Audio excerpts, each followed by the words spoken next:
I think she's my model politician. Oh, Senator. Senator. I don't know her personally. There was when I was sitting on her case. That time it was a small little girl. You call her case. She appeared in the gallery. That was all. Never seen her. But from social media, her political posturing is very positive. She's not in for the usual kind of, no. It's a direct and, very proactive, objective marriage. I have not seen any tinge of dirty politics in her career, from what I see on social media about it. And that's why I like you, the judge, because you are my source of information. Social media, There's another man, I've never seen him, but I think he's, yes, Okudzeto Ablakwa. Someone Okudzeto Ablakwa? Yes. Not MP. Yeah, that's a guy who, yes, is straight. Right. There's another guy. I think it's called Mohammed. Yes. From Tamale or so. Yes. Yeah, from social media and what he says about himself. I think he's. These are people who are, such people. They are politicians, but I don't fear them. But the typical ones who see your light white as it is bright, and they say it's deep black. And you should endorse that. To be fine with them, my friend. I've told you, justice here, omnibus. Omnibus, justice. I can't apply justice to that situation. That's why I find problems. With yes. Justice, thank you so much for engaging us, indulging us this evening. We are really grateful. No, that's fine. I'm sure that we'll definitely come around again. Yeah. Then we can have conversation. Get into the elections. We'll look at other matters as well. Yes. Thank you so much for. No, you don't thank me. We are all working in the interests of the people of Ghana. I want their best interest to be served. That's all I'm concerned about. Right. And I see that it's not, it's staggering. I feel I have to also, when I'm called upon to help to put things on course. Definitely. Yeah, so I rather thank you for giving me this opportunity to play a little part. And I think when I come back, I'll talk more about politicians, because I like your perspective about honesty and then and how politicians should carry themselves. And then we'll look at or how they've fared in the last couple of years and what they should be looking at. But we'll be looking at that. In 2020, when I launched a book in Cape Coast, and I said, I emphasize two things. That one, Ghana is a state, but it's not a nation. It's a state. It's put together constitutionally with the boundaries stated and all that.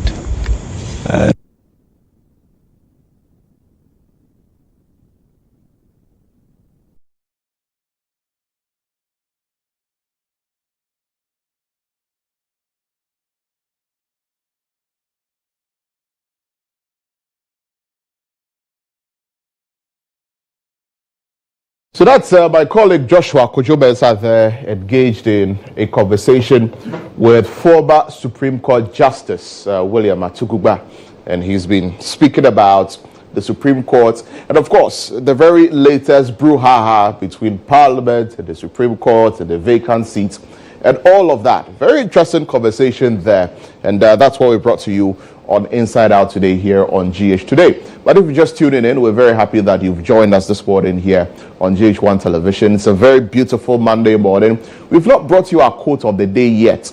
So let's take a look at our quote of the day now before we carry on with the rest of the show. And it's one by George Eliot. And he says, it's never too late to be what you might have been. It's never too late to be what you might have been. So there are things that you may have wanted to do. There's a certain path that you may have wanted to take, But you look at your life now and you realize that, oh, I'm too old now. It's too late. Let me just carry on with what I have now. See, it's never too late to be what you might have been, right? There are people who go back to school when they are 40 years old, 45 years old, 50 years old. They go back to school, right? There are people who wanted to become doctors. They were not able to make it through medical school. They are old now, but they decide that, hey, let me go back, write the exams, enroll, and still go through medical school to become a doctor. And there are people who, at the age of 45, 50, are now being called to the bar. It is never too late to be what you might have been. So, once you decide that this is what I want to do, don't look back and say, well, it's too late or I'm too old. Just go ahead and get it done, because it's never too late, right? And that's our word of the day. We'll quickly look at our word of the day. In fact, this is our quote of the day, so we'll now quickly look at our word of the day.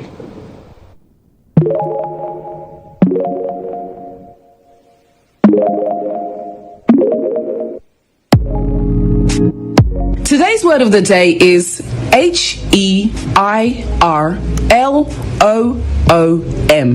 Heirloom. Heirloom. It's a noun. It means a valuable property belonging to a family which has been passed on to different generations of the same family for many years. An example of this is the crown on the bride's head is an heirloom given to her by her mother. Heirloom.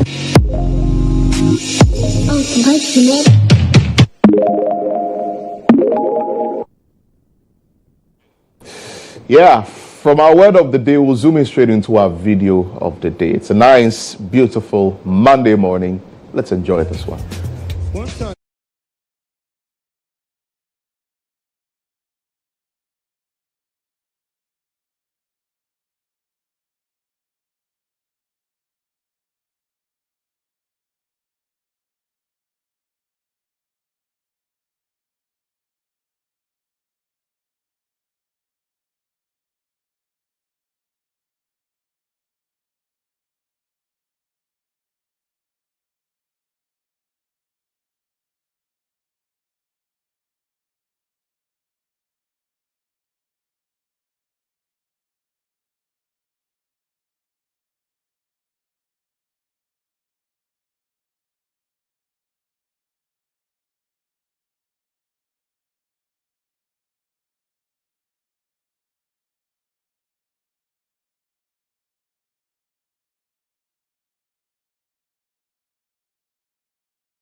Yeah, Baba God do. Baba God do. Charlie. He's a God who's always on time. Yeah. I mean, sometimes, you have your timelines as a human being. You think that, by this period I'm supposed to achieve this, I want to do this, and then when you don't, then no abuto. But Charlie, God is always on time. God is always on time. Yeah. He's never too early and he's never too late. Absolutely. When he decides that this is the time that I need to do this for you, he will. And then you think back on it and you realize that yes. This was actually the right time. I had to take a step back so I could appreciate it. Yeah, let's always appreciate our very big God. Yes, you're still watching GH Today here on GHOne Television. And we'll take you through the newspaper headlines now.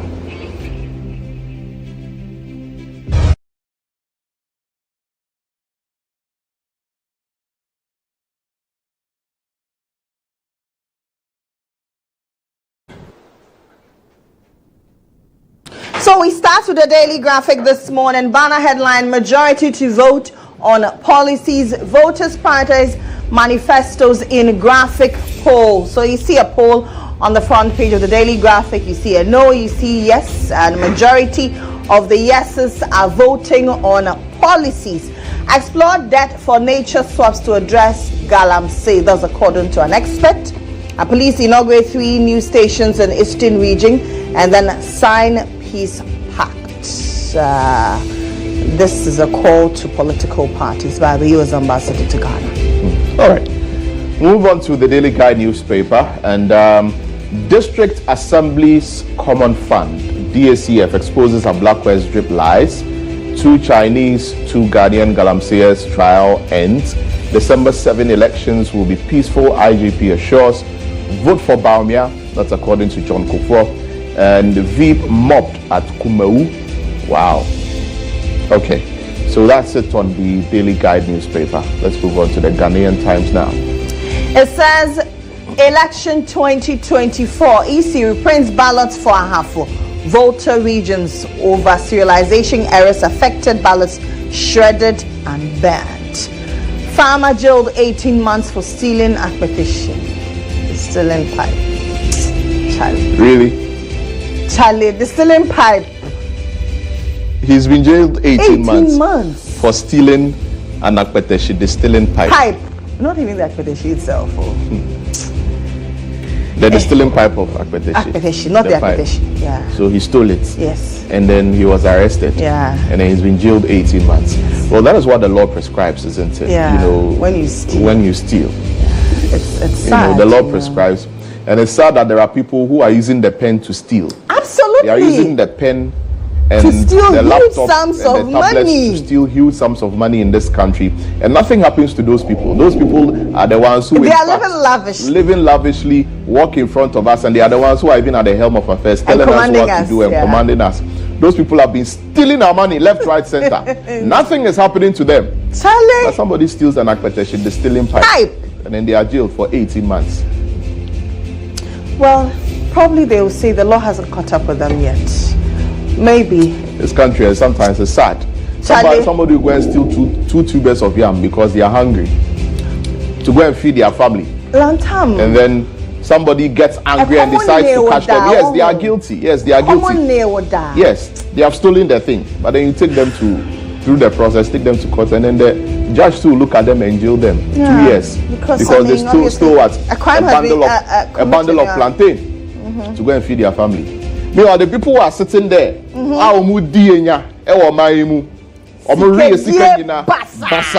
are there.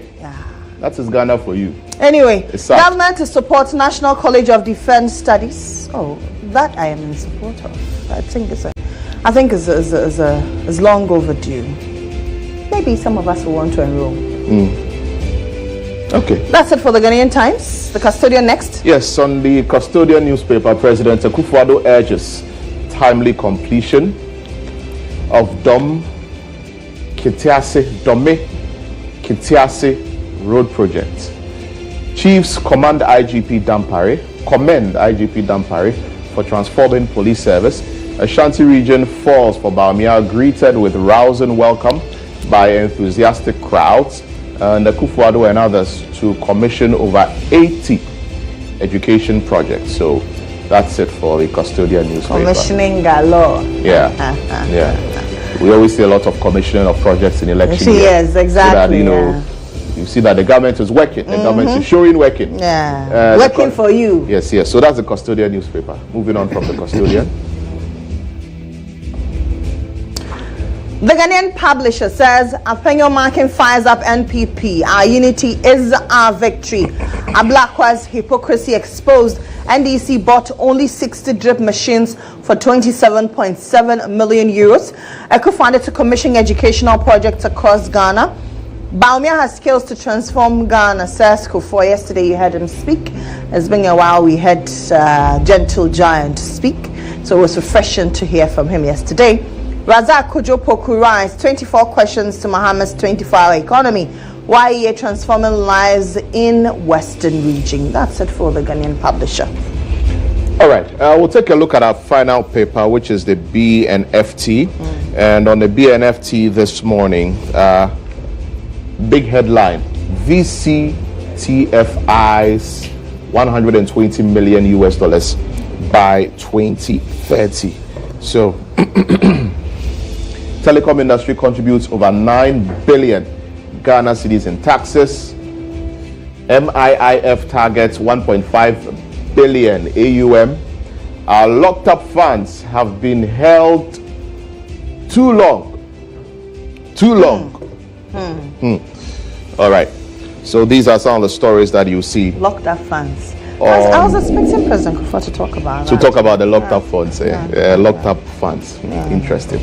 But anyway, like I'll always tell you, Lily is wearing a blue dress. And I'm wearing a blue suit. You see? And we are bluing. It's a blue day. It's a blue Monday. It's a blue Monday. Day. But my blue suit, obviously, of course, was authentically authenticated by the authentic man. Carry on. In fact, tell them. Listen, tell them. Any program, baby, you want to drip like the drip machines provided by President Akufo-Addo. Just call the authentic man. 0243 029494. Thank you. We sort you out. Thank you very much. Thank you very much. You're far too kind. I feel very authentic. Yeah. I feel very authentic. I can hear the director. I know he wants to be authenticated. No. Director, so boas. Bring your nebe. All right, so anyway. Stay tuned. When we come back, Hard Talk is coming up, and so my colleague Sewami here sat down with the Ashanti Regional Chairman of the NPP. Yeah, Chairman Wontumi, Bernard Nchibwe-Siako, and interesting comments that he made, particularly on the candidature of Baumia and Napo as well. So he also turned into a preacher. Exactly. I think he's always been one. I don't know whether he practices Judaism or whatever, but he's always saying Ali Shabbat. This is why he was quoting the Bible. I don't know. Maybe he's been to a Bible school, so we can give him that. Well, there are politicians who have been to Trinity Seminary and all. Koko and Yudoho, is a he's a pastor. There are some politicians too.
for this year's elections, but for the governing NPP, its breadbasket, which is the Ashanti region, should be an easy ride, or, well, they expect it to be an easy ride. This morning, I'm seated with the regional chairman of the NPP, Bernard Boesiako, popularly known as Chairman Wontumi, because the NPP has been focusing very heavily in the Ashanti region. And this morning on Hat Talk, we'll be talking about the NPP's breadbasket and the expectations of this region. Mr. Wontumi, good morning. You're welcome to Hat Talk. Good morning, Sarah. It's good to see you. Good to see you. How's the campaign going? We are doing well. By God's grace, we are going to win. Yeah. You're sure about that? No two ways about that. You've been campaigning in all the 47 constituencies in the Ashanti region, but in the last 10 days, I'm aware that the vice president is in town, or your candidate. How is that going? How's the reception been? Yeah, it's okay. The reception is exceptional. From 2016 to 2020, I can say that this is the time the Ashantis has really behind our candidates, both the chiefs, the kings, the chiefs, the paramount chiefs, and traditional chiefs, both the pastors and the Muslims and the Muslim chiefs and everybody. We just really behind the MPP candidate, Dr. Mahmoud Bawumia, because of his ideas and his policies and stuff. It's attracted the youth, and a lot of has brought a lot of energy into the region. So we are happy. You talk about his policies and his ideas, and although beautiful as you say it, there are some who say that and make the argument that he's the vice president now. This government's administration is not over. When he talks about things like abolishing e-levy, abolishing the betting tax, he can do it now or propose for it to be done now. What do you say to that? Mohammed has been a vice president before, and vice is vice. That is why he himself relates vice president as a mate and driver. When you are the president, this is a Akufo-Addo administration. So all decisions and all the policies will be proved by Akufo-Addo. Mahama no. So anybody who don't want to accept that Bawumia is a vice president, indeed, is limited to some of the powers he should have been exhibited to the Ghanaians, then this one is unfair. But the same vice president is championing a lot of things. He touts himself as the best vice president Ghana has ever had. Because Akufo-Addo gave him that privilege, to exhibit the digitization or bring this Ghana card and stuff. When Atames was the same thing, he gave Mahama a chance to champion the Ghana card, but he couldn't do it. He gave Mahama a chance to buy Airbus aeroplane, then become a disaster. Just that Bawumia is somebody, when you give things to him, he will make sure he do it and do it well. That is the difference. So when he say he's the best, he's the best. And it's not him who is saying it. It's us. It's you and me who is saying. Because from Jerry John Rawlings, we remember Aka, he beat him. You remember? He beat Aka. And after the Aka, he changed to Atames. We know what happened. Okay, and when Atames also, when the Kufo came, Kufo also took Aliu Mahama. We knew what happened. Okay, and Atames came, he took Mahama. Atames set up a committee, police committee, to investigate him because there was a big corruption to affect and disgrace the whole country, the Airbus, government official 1 and 5. So when Bawumia is saying, or when we are praising Bawumia, that is the best, because his boss Akufo-Addo is saying that he has done well, and we all know, even the COVID time, when the COVID came, it was a big decision for the whole world, to exhibit their experience and their professionalism to their people, and Akufo-Addo came out to say that once it's difficult, Bawumia, he fought to Bawumia, and Bawumia give him a good counsel, so he's good, and you cannot, look at the mobile Momo.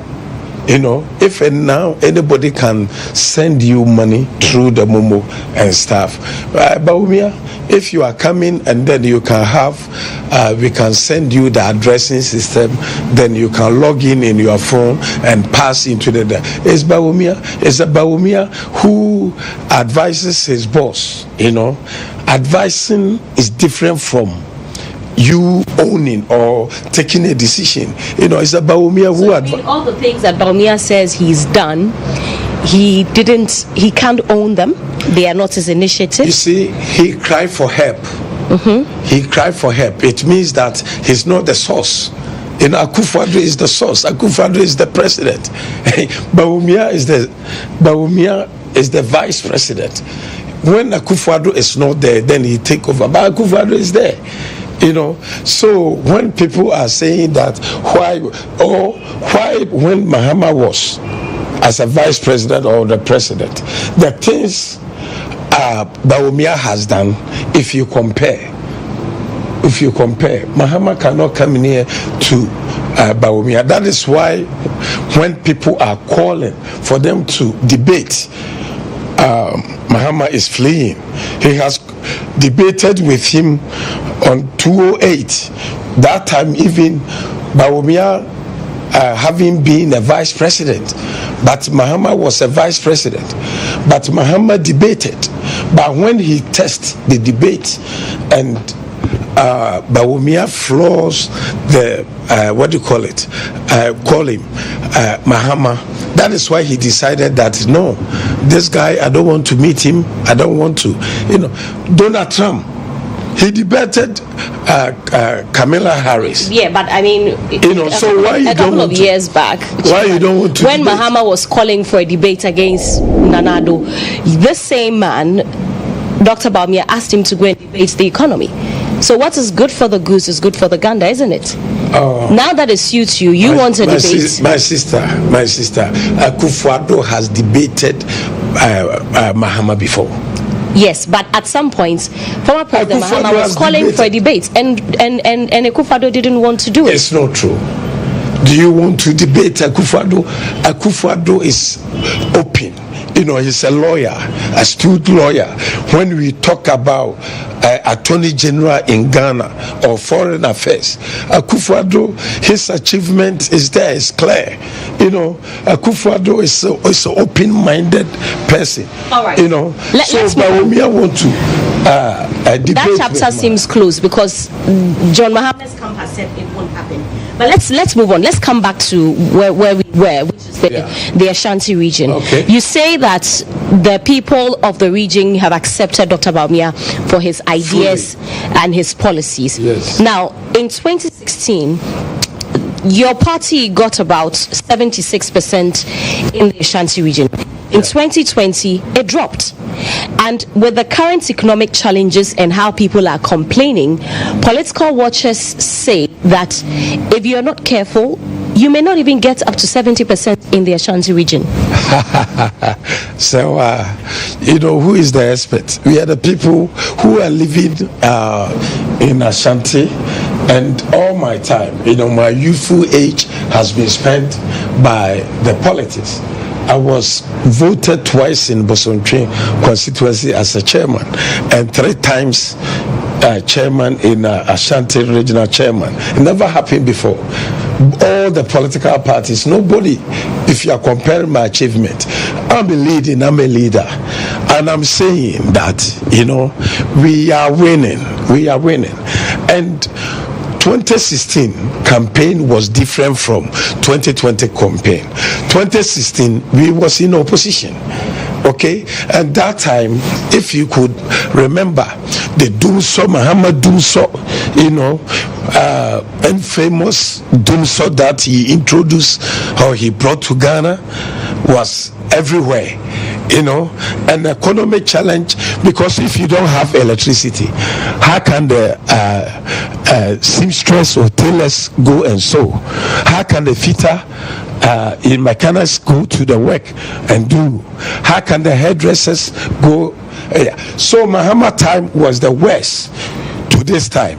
We all know there are people who say that Muhammad's time was bad, but this time is worse because the economic challenges are worse off than when John Mahama was government. It's not true. It's not true. So you don't agree with the Ghanaians who say that things are not going well? It's economical science and data. It's economical science and data.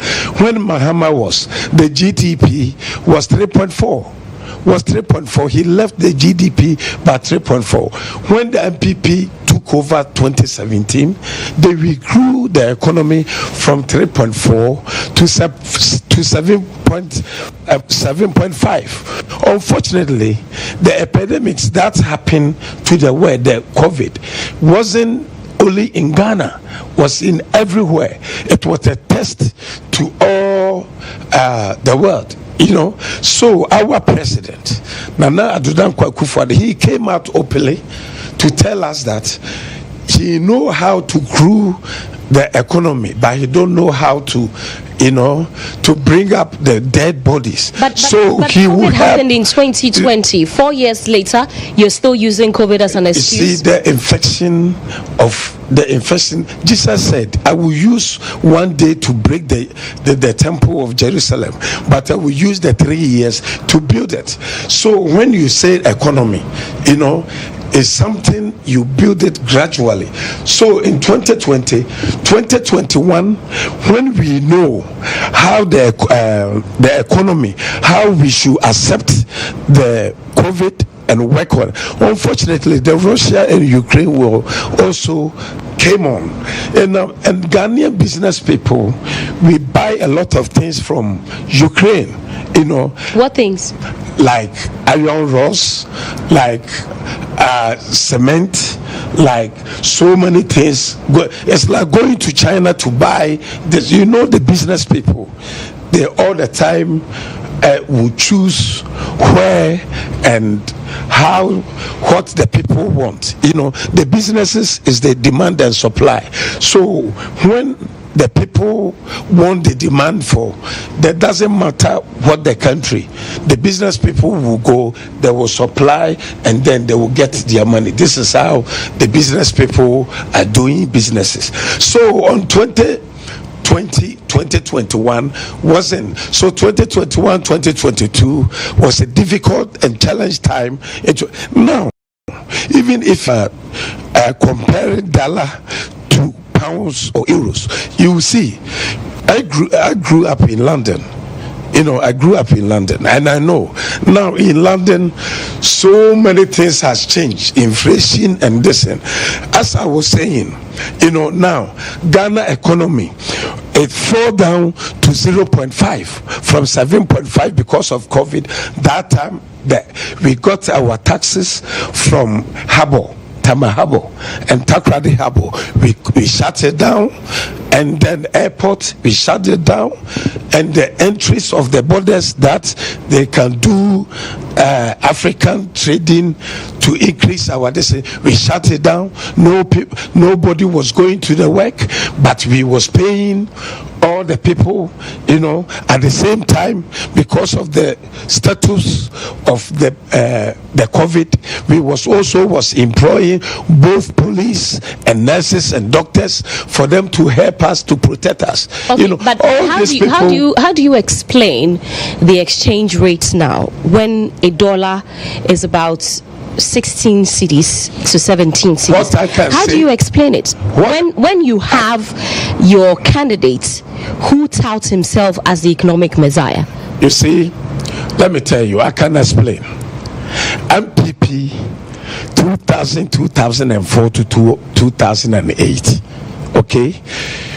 We made $1 Ghana, $1.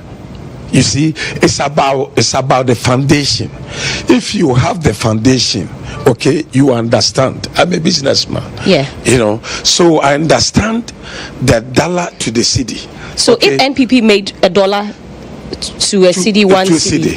So when we lost, the 208 is the biggest mistake some of the Ghanaians made, you know, to vote against the MPP. So when we lost in 208, because of the foundation that we built, okay, that we built to bring $1 to one city, there is a system. You have to own a system, okay, to build it to bring $1 to one city.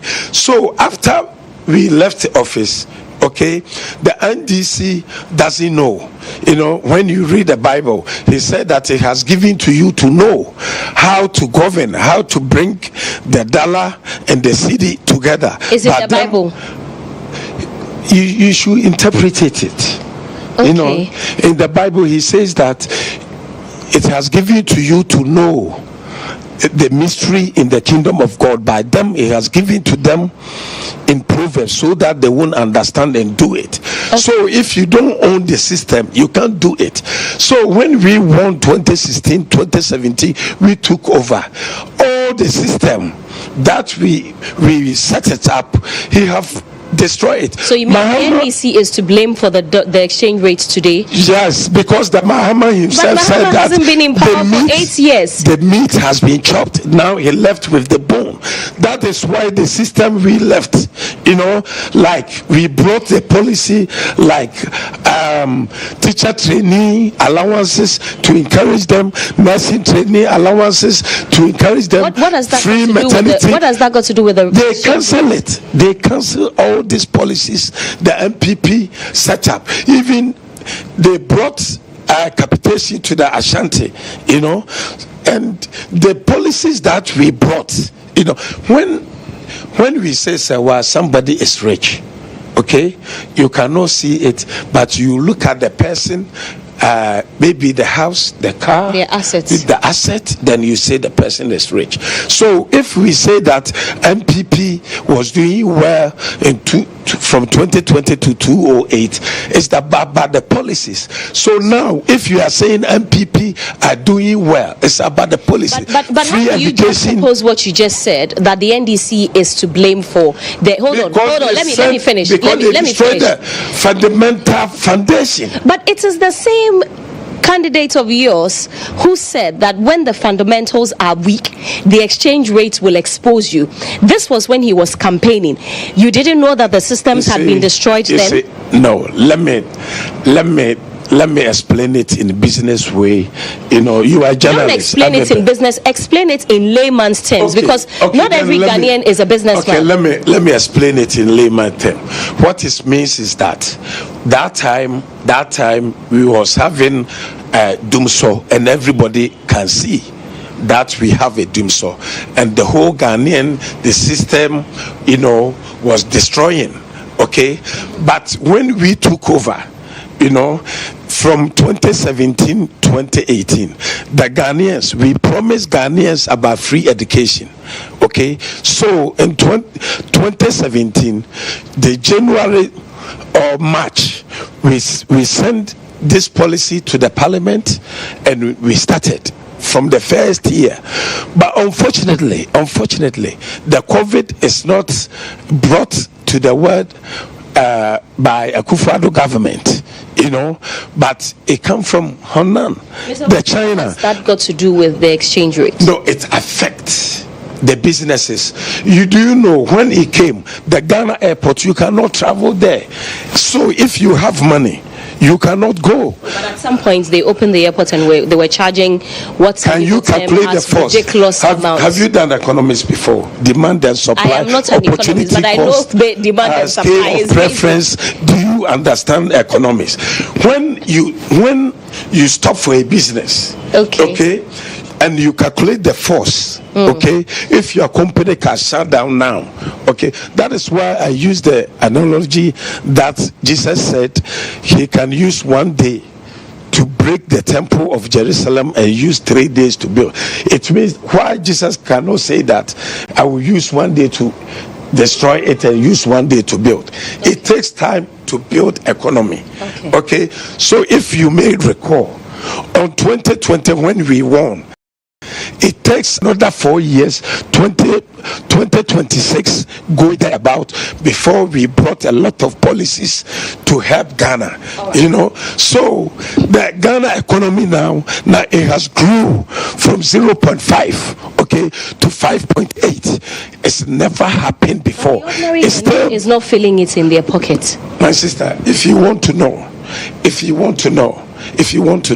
the free education that we are enjoying, it wasn't there, but the school was there, you know. So this money, if somebody want to feel money in their pocket, what I will say is that if you are not paying school fees, okay, to the people or your family people or your children, it means that indirectly government is supporting you or sending money into your pocket. But it's not every Ghanaian who has their child in the free senior high school. Okay, let me tell you too, in Ghana we live in settlement community. Okay, we live in family. This is how our culture and our tradition lead us. So everybody, you go to your family house to live. So Ghana, if you have and your sister doesn't have, he can say, Sawa, your clothes that you are wearing, can I have?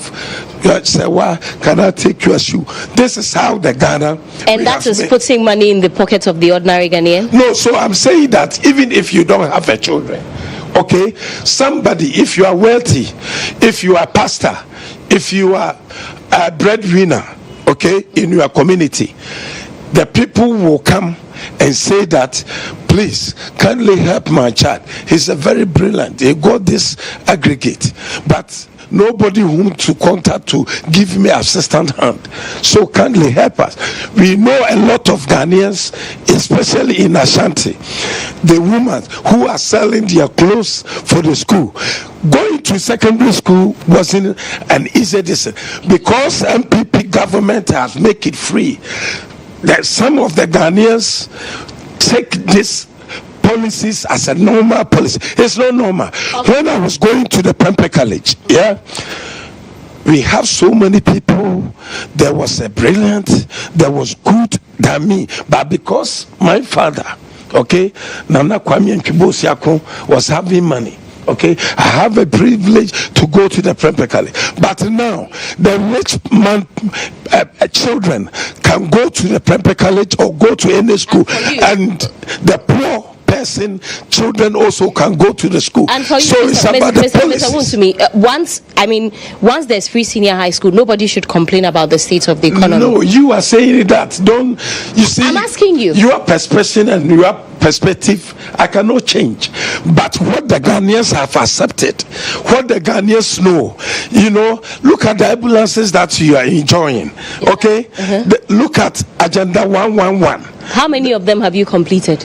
Oh, about 30 to 35. Where are they? Where are they? You can search. You are a journalist. Google now. Google. Wait, just tell me. You've been leading this campaign. Now, so just tell me. If you go to Achimako Angoma 1, yes, we are completing. So they are not completed. Agenda 111, I said that it's 111, and we are going to complete about 30 to 35. So you have completed it? We have completed some. Which one? Some. I mentioned some. You know, Asawa, it's like you want to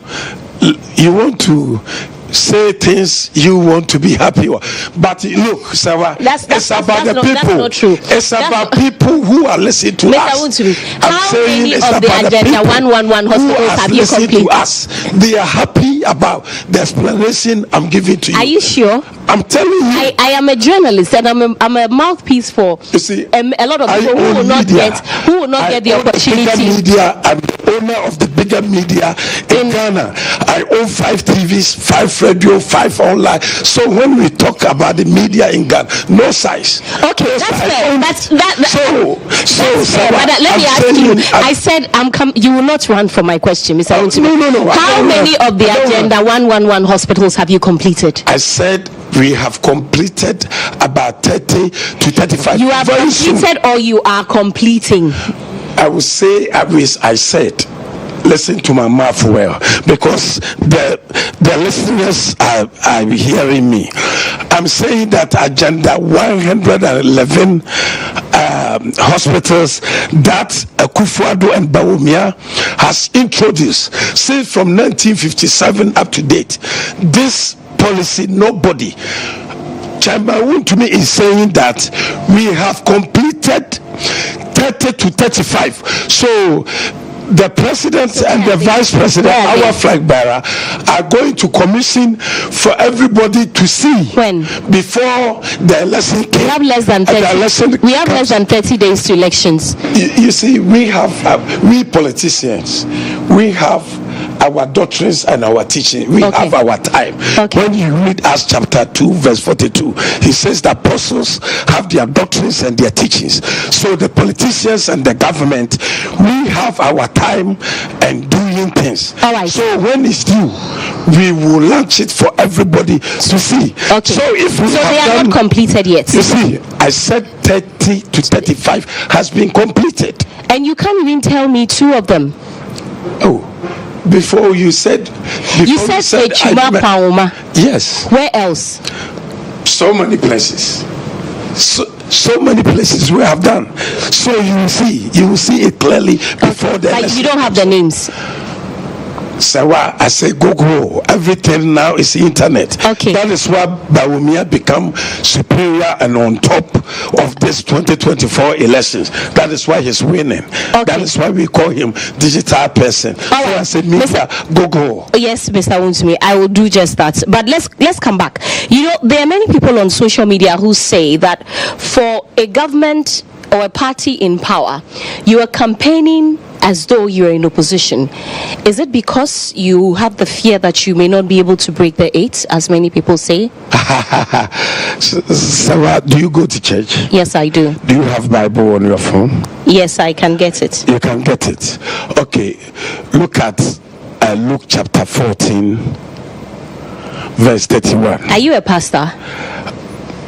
I'm a servant of God. Okay. I'm a servant of God. Luke chapter 14. 14 verse 31. Okay. Yes, read it. Luke 14:31. 31. Or suppose a king is about to go to war against another king. Or suppose a king are going to a war against another king. So if suppose a political party, government in power, are going to election against other political party, go on.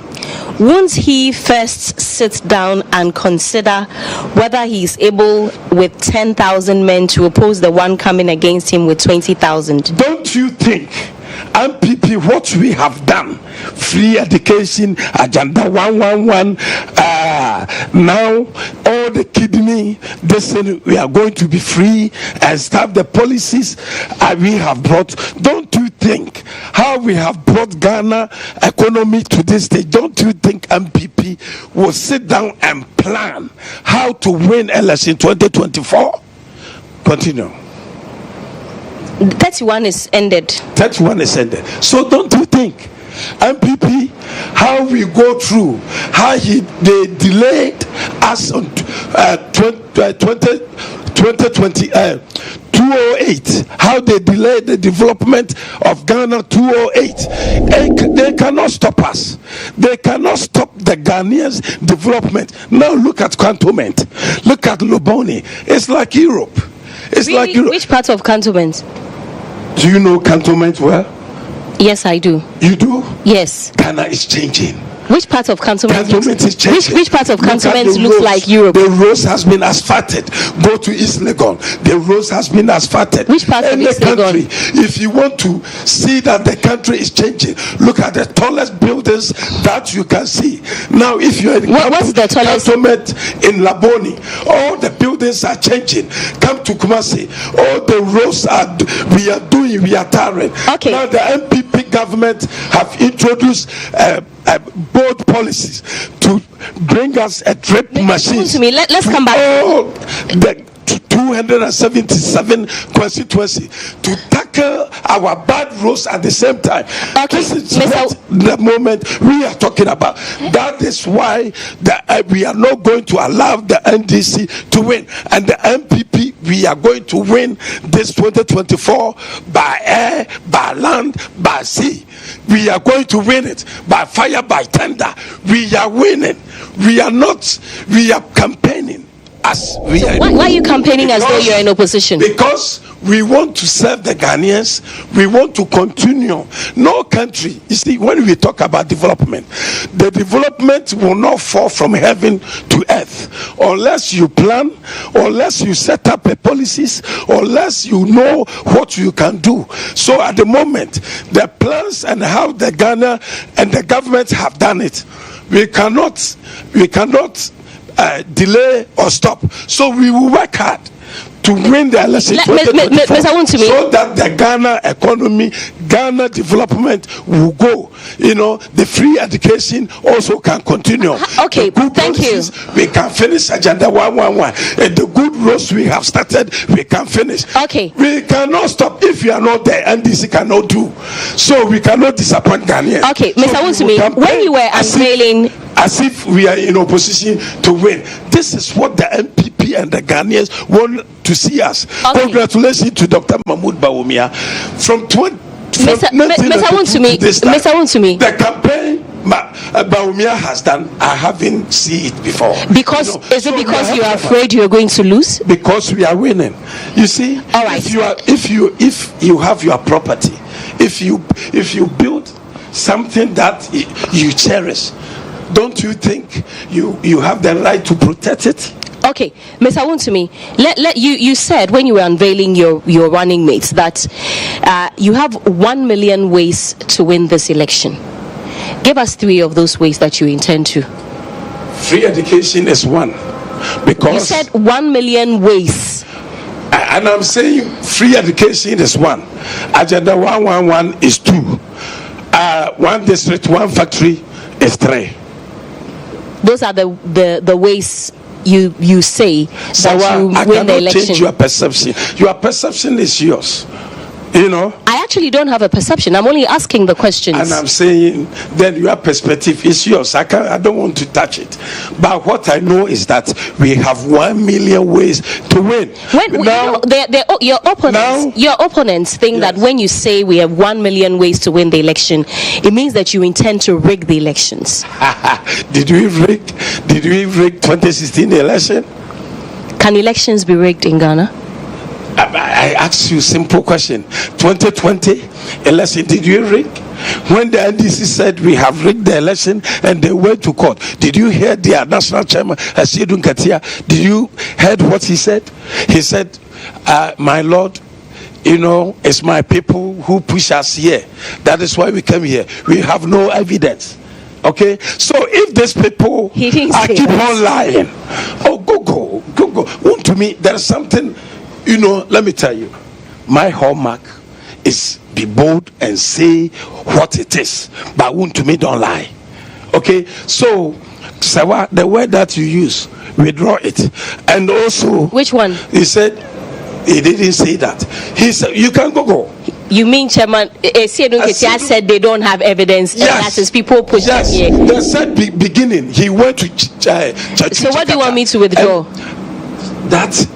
I have never called you a liar. No, that's what I'm saying is not the truth. You know, we have so many ways to say it. And I'm saying, what I'm saying is the truth. He can go. He said the beginning, they went to their lawyer, Chechuchikata, and the Chechukata asked them, where is your proof and evidence? But Chechuchikata give them the pieces of advices that they don't have. If you don't have, then you will lose. But because of the pressure, and Muhammad told them to go, that is why they went. When we went to court on 2013, we went there with the fact. And that time the judges judged. We got 4 and then they got 5. You know, it means that. But this one, all of them judge in favor of MPP, that NDC. So this is the pieces of the lesson that I just want to tell you. You know, so we have a lot to do. We have a lot to do. Okay. And we are winning. As for the winning, we are winning, and we have 1 million ways to win election 2024. We have given nursing training allowances. We have brought it back. Okay. You know, Mr. Wontumi, teacher training, they are having it back. Okay. National health insurance, now it has been the best way. Now, the things that we have had, I'll bring to the national health insurance. Never happened before. Okay, Mr. Wontumi, let me ask you this. Your opponents say that, comparative to when the NDC was in government, the NPP has failed the Ashanti region, because I've seen interviews where the regional minister and the roads minister were interviewed, and they were asked to list 5 monumental things that the NPP has started and completed in the Ashanti region, and they struggled to do so. But as the chairman, hold on, as a chairman of the party, you have been at the forefront of the campaign.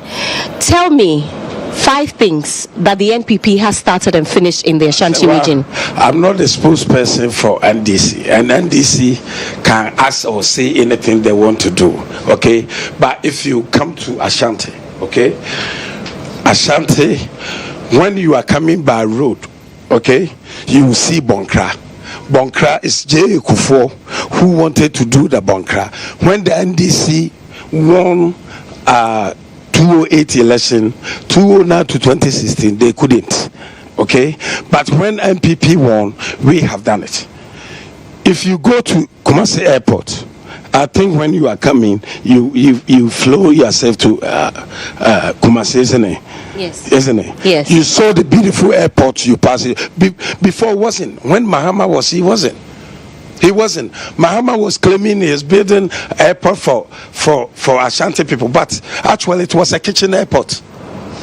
It was a kitchen, the place we cooked. You know, still the building is there. You know, Mr. Doolittle, he used $29 million. Actually, when we brought people to value it, it was $4 million. Then the whole money got lost. But this airport, you can see, it's an international airport. Okay, now that's 2. What else? That is 2. Now we are doing all the roads. Now we are sitting in Asqua. So you haven't completed it? We are doing roads. You are in Asqua. Before, Asqua wasn't like this.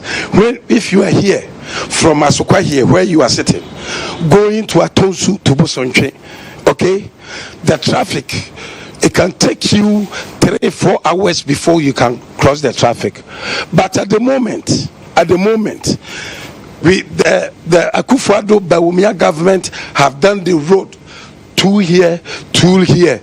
So now we have traffic for the first time. We have sea traffic like there. It's going to my hometown. So beautiful. If you go to Abuakwa and stuff, you see the beautiful roads that they are doing for us. Third, they have brought us drip machines. Third, they have brought us drip machine. We have 47 constituencies. 47 constituencies. Everybody have 1 grader, 1 roller, 2 tipper trucks, 6 concrete mixers. But the drip machines are very recent innovations by the government. But we have brought for a party that has been in power for 8 years. Your stronghold. These are the things that you can boast of. Now the construction is happening rapidly in Ashanti, in everywhere in the country. And also, when we came, we also brought we also brought the district. Okay, the district, about 15 districts also has been added up to that. Is that a project that you started and completed? Because if you bring a district, the district go with the status. You know, you have to build, you have to bring the police, you have to employ people, you know. You should have the distance to attach with the district. Okay, so now we have 47 constituencies. It goes with development. Okay, so everywhere you will see. And 2, we have brought free education. Everybody is seeing. I want to give you even more because we have more. We have ambulances. When MPP was in opposition, and we are having from Kwame Nkrumah time to 2017, we was having 37 ambulances. When MPP came, we have 307 ambulances in the whole country. Okay, now we have Agenda 111. We have 1 district, 1 factory. So we are having a lot.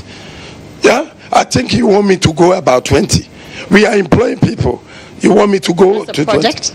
20? I'm saying it go with people. It go. Okay. So if you want me to do project, I will do. Now, MPP came. What do you call it? It's fine. It's fine. Let's move on. You're fine. Good. The listeners, she's satisfied about the project. MPP government have done it in Ashanti. Thank you. I didn't say that, but let's move on because of time. You didn't say that. Then I can go to G. Do you have time? G. I'm saying we can go to the G. The building that Champon did. Champon was building. What is G? Komfanochi. The same hospital that the Otumfo is raising funds for. Listen.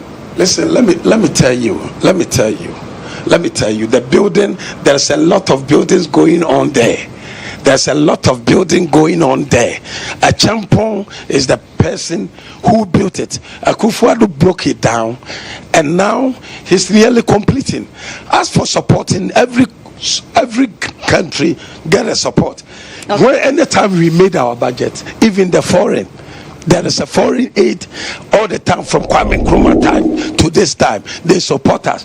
So as for raising a fund, in the churches, we raise funds. All right. Mr. Wontumi, so is it new? Let me ask you this. Otumfo, we thank you.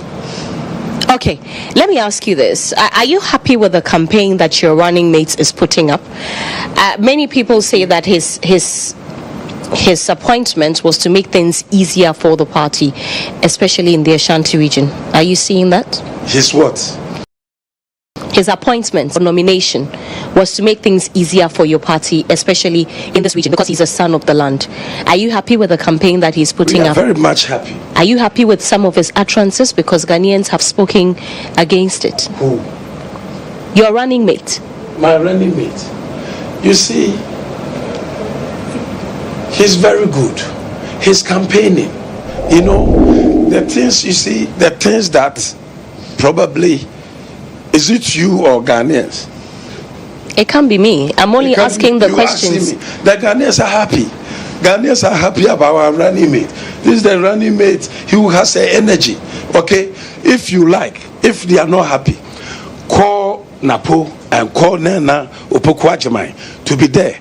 This running mate that you are asking me is the person when we set up our first policy, free education. He was in charge. The same Napo when we transfer him from education to energy, you know, he make the decision be good. So as for the decision, it's about the policies, making sure that is good. We have some people, you know, even they are disabled. When I was in London, home office secretary, he was a blind man, you know, but he was doing his work. So you are talking, or the person cannot. What can you do? What have you done? This is how you can judge Napo. If he's saying, no, Opoku have to meet Napo for the debate, for amano, for everybody to see. But they are fleeing. They are fleeing. Napo has a decision. Okay, one of the key challenges that political watchers, talk about facing your party, especially in this region as you are chairman, is Alan Kyerematen going independent, because they believe that majority of his votes could come from the Ashanti region. Are you worried? Are you talking for them or you? Are you talking for them or Sewa? Sewa, you are happy about your questions you want to ask. Anyway, MPP is MPP. MPP is a blood. MPP is a nation. And I can tell you, as a campaign manager and the regional chairman, who have won 2 consecutive elections, we won when we was in opposition 2016. We maintained when we was in power, and we are going to win to stabilize Ghana economy and bring development to the Ghana. Okay, so we are not perturbed about anybody. You could be anybody. You see, let me tell you. Come on, if Judas Iscariot, who had opportunity, okay, in Jesus' administration, betrayed Jesus, could it collapse the ministry of Jesus? So who is Judas Iscariot here? You are asking. You are asking. You are asking. I'm telling you, we are winning. Our target is 85% in Ashanti region. We are having. Okay. Still stand by the 85%. So you have just said it. You have confirmed. And when the 2 people, agree with something, it will happen. All the regions, we have their target. This is our target. We will make 5%. Sure it will come. You speak about all the regions having their targets, but it seems there's some over dependence on the Ashanti region. Are you doing the same work across the other regions? Yes, it will come. It will come. Okay, now I recall that one of your promises, as chairman, was to win all the 47 seats in this region. You couldn't get that. You got about 44 of them. Yeah. What is your target going into this election? Now I can't tell you. It's my strategy now. I can't tell you, but I will say that you are targeting 85% of the votes. Yes. But for the seats. Yes, I can't tell you, but we are winning. We are winning. We are winning. We are winning. We are winning. We are winning. What about parliamentary seats? What's your target? Sarah, I'm not somebody who speak frequent, English probably like you. We can speak but I understand the English that I understand. I'm saying, I'm not telling you, but you see that we are going to have majority of the MPs across the whole Ghana, okay, and we are winning. We are winning the power, and we are winning 85%. So if you break it down, you understand it. In this one, I would say is a political proverbs. So if you have or seek interpretation of the political proverb, okay, then you will see how we are poised to do our things and win. We are winning. So we are winning. Speaking of independent candidates, I mean, you say that Alan Kyerematen is no match. Have you seen Cheddar? You see, when you say Wontumi, Kumasi here alone, I have about 100 houses. You go to Kwadasu, okay? Kwadasu alone, there's some place I have built about 69 houses, and my houses, you can see. Where are them? It's not about boasting here and there. Where are them? Where is the identity? Where can they see them? When you say correlation between the houses you see, if you love Ashanti, say something. Where do we see you? Where do you live? Where is your house? Where is your house? Where is your identity? You see, the Ashantis, we Ashantis, that is why they say Ashantis are proud. Ashantis are proud because everybody, if you can see a watchman, he will do the watchman to build and say, this is my house. So go go to the whole distance and look for their houses. This is how Ashanti make us proud. That Ashanti, he can be a mate or driver. He want to do something to live here and said, even if it is Atakwame, he will say, this is, Atakwame is a madhouse. He said, this is my house, this is my property. It's not like because it's a campaign, we want to go for election, then somebody will bring into. No, anything they have, I have more. I'm the governor of the Ashanti. I have more. I live here. This is the place we was born. This is the place we live. We know our people. Our people understand us and we understand them. Our vote will never go to anybody. We are going to give, the vote to Dr. Mahmoud Bawumia. He's also targeting about 30% of the votes. Are you aware? Let me tell you. Are you aware? Alan Martin, he contested for superdelegate. Why did he flee? He flee because Bawumia won in Ashanti. That time he said, I'm Ashanti. Ashanti doesn't see who come from all this, Ashanti see what you have done and what you want to do. So in Ashanti, we have various chiefs here, and our king, our glorious king, Osetusu Abebio, Asante Kotoko, he allow everybody to bring your chieftaincy to the Ashanti. So when we saw that the mentality of Bawumia and the policies he has exhibited, Otunfo said, this is my son. You can call anybody your son or your grandson, but he said, this is my son and your name is Ajema Pempe. And it's the only father who can give name. So the name he gave wasn't empty because of the Bawumia. He's intelligent, and this. You think Otunfo will say, "This is my son," and the Ashantis will disappoint? No. So what about the NDC's target of about 30% in this region? Sarah, anybody can target. You have asked me a lot of things. What about my 85% I have targeted? So subtract 85 from 100. It's your job. That's 15. So it's up to you to tell them that they won't get. They are not campaigning. So they are not campaigning. Even Muhammad came, Bawumia was he has fled from the region. He flee because everywhere, for the past 4 months now, even I haven't seen Accra. I'm here.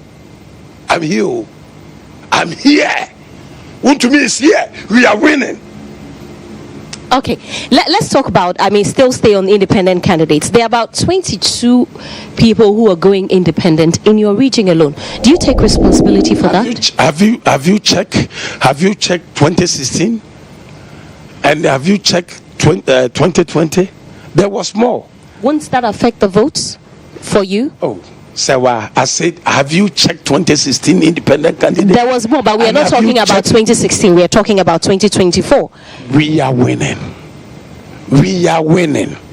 MPP is winning. Let me mirror into Asante. We are winning. Yesterday, my team and I, we were in Asante Achim North. Yes. And there's this young man who had roots in the NPP. I'm sure that you must be aware of him. Ohene Kwame Frimpong. He was a member of the NPP who is now going independent. And the people in the constituency seem to think that he can cause a confusion in terms of the votes. MPP is winning, Sewa. This is what I do. This is what I know. MPP will win in that constituency as well? I'm not a journalist. I'm saying MPP, we are winning. We are winning. In Asante Achim North. We are winning. We have a capable lawyer, and the Apiakubi. Now he's a senior MP.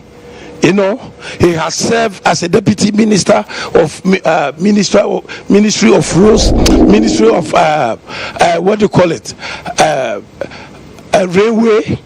Railway, and is very competent. Okay, astute lawyer. Okay, we are really behind him. We know what he can do. He has brought a lot of development in Asante. Sometimes you see, it's not about individual. It's not about individual. Individual is good to have your dreams and destiny. Okay, but MPP is MPP. Okay, so we will support him for and the Apiakubi to win. Okay. Thank you very much for joining us and making time. But before we go, I want to briefly ask you about, the fight against Galamsey in the Ashanti region. It's one of the huge problems that Ghanaians have been talking about. They've demonstrated about it and all that. Where do you stand in our fight against Galamsey? When there is no law, there is no sin. So we have the law that is governing the state. And the Galamsey came to the Ghana 1418. That was the time the Galamsey came. That time it was the Portuguese who came to start the Galamsey in our country. That is why they changed the name and call us Gold Coast. Because they discovered the gold. That a lot of the gold. That is what they call. So if I don't know your hometown, but your hometown, probably when you go and visit a lot, you will see that they will have made a lot of manholes to get the Galamsey. I just want to bring to recently what the leader is Abawumia, who has made the policy for us to go. His suggestions and his dream is that once he comes into a power, what he's going to do is that he's going to change a certain laws to bring for Ghanaians. He's going to let geological surveys to discover where the gold is, so that they cannot destroy the land or degrade the land. And he's going to involve the chiefs also to Lance's department, so that the chiefs also will be the watchers of their land, because the land is owned by the chiefs, but the gold is owned by the state. Okay. So what he want to do is that he want to give them money to do professional mining, so that when they do this professional mining, it cannot be a longer distance. So he see it that is a good work, but because we have led them astray, that is why probably we are having Galamsey people. So as for the people who are working on the rivers, absolutely he's going to stop them, because he's going to set up some committees and some guides to stop them. And the small scale miners and community miners, he's going to set up. They are going to be involved with the watchers, because if you spoil it, then the whole business will spoil it. So do you mine along the river? No, I own the large scale company like Anglo Gold, like Newmont Ghana. And you are not mining in the river bodies? No, did Anglo Gold mining in the river bodies? But you are not Anglo Gold, I'm asking you. I'm a Kunta mining. I own a large scale company. I don't do even small scale. No, I don't. Right. So how much more Galamsey? Okay. I don't do. I own large scale company as the expatriate or foreign company has. Okay, we have less than 30 minutes, 30 days, I beg your pardon, to the elections. This is your camera. 22 days now. Well, at the time we'll be airing it, it won't be exactly 22 days. What do you have to say to Ghanaians in wrapping up? Dear Ghanaians and dear MPP, I want to take this opportunity to ask you for your vote. Your vote is very important. Your vote will help Ghana to develop. No country in the world can use 8 years to develop. And MPP NDC have enjoyed 8 years mantra. But what we haven't enjoyed, or what we haven't seen, is the breaking the 8.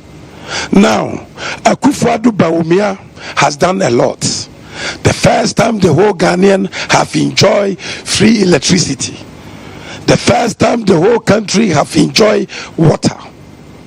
The first time the whole Ghana we have enjoyed ambulances, one district, one factory, Agenda 111, and the free education. And national health insurance is progressing. We are pleading that I can see Ghana is changing. Ghana is developing in the era of Akufo-Addo. But Akufo-Addo has been a Mose. Because of our constitution, Akufo-Addo cannot stand as a president anymore. So Bawumia is going to be a Joshua. So he's going to get a double portion of development or anointing from Akufo-Addo, so that Ghana can develop. We can be proud. We can be proud. Now, look at your community and society. Everybody have enjoyed. So we are pleading with you to vote for Dr. Mahmoud Bawumia. Bawumia is number one. Bawumia Alaji, Dr. Thank you Bawumia very much. is number one. Thank you. Vote for Thank all you very the much. MPP MPs. This thing is elephant. Elephant. That is our symbol. Thank you. We love you so much. Thank you. Thank you very much for coming on the show. It's been a pleasure. Thank you. Thank you. Chairman Wontumi has been my guest on Hard Talk this morning. Thank you very much for watching. Stay with us. We will be back with more.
Welcome back to the show. This is Soji today here on GHOne.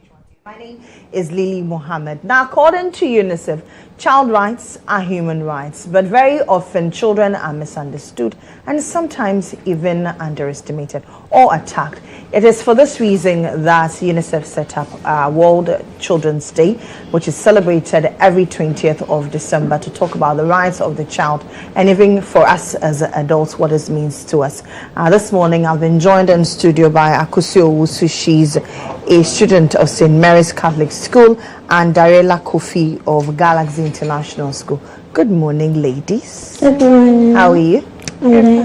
Good to have you. When we say World Children's Day, for you as a young one, what does it mean to you? Okay, so World Children's Day for me, in my opinion, is like a birthday for every child.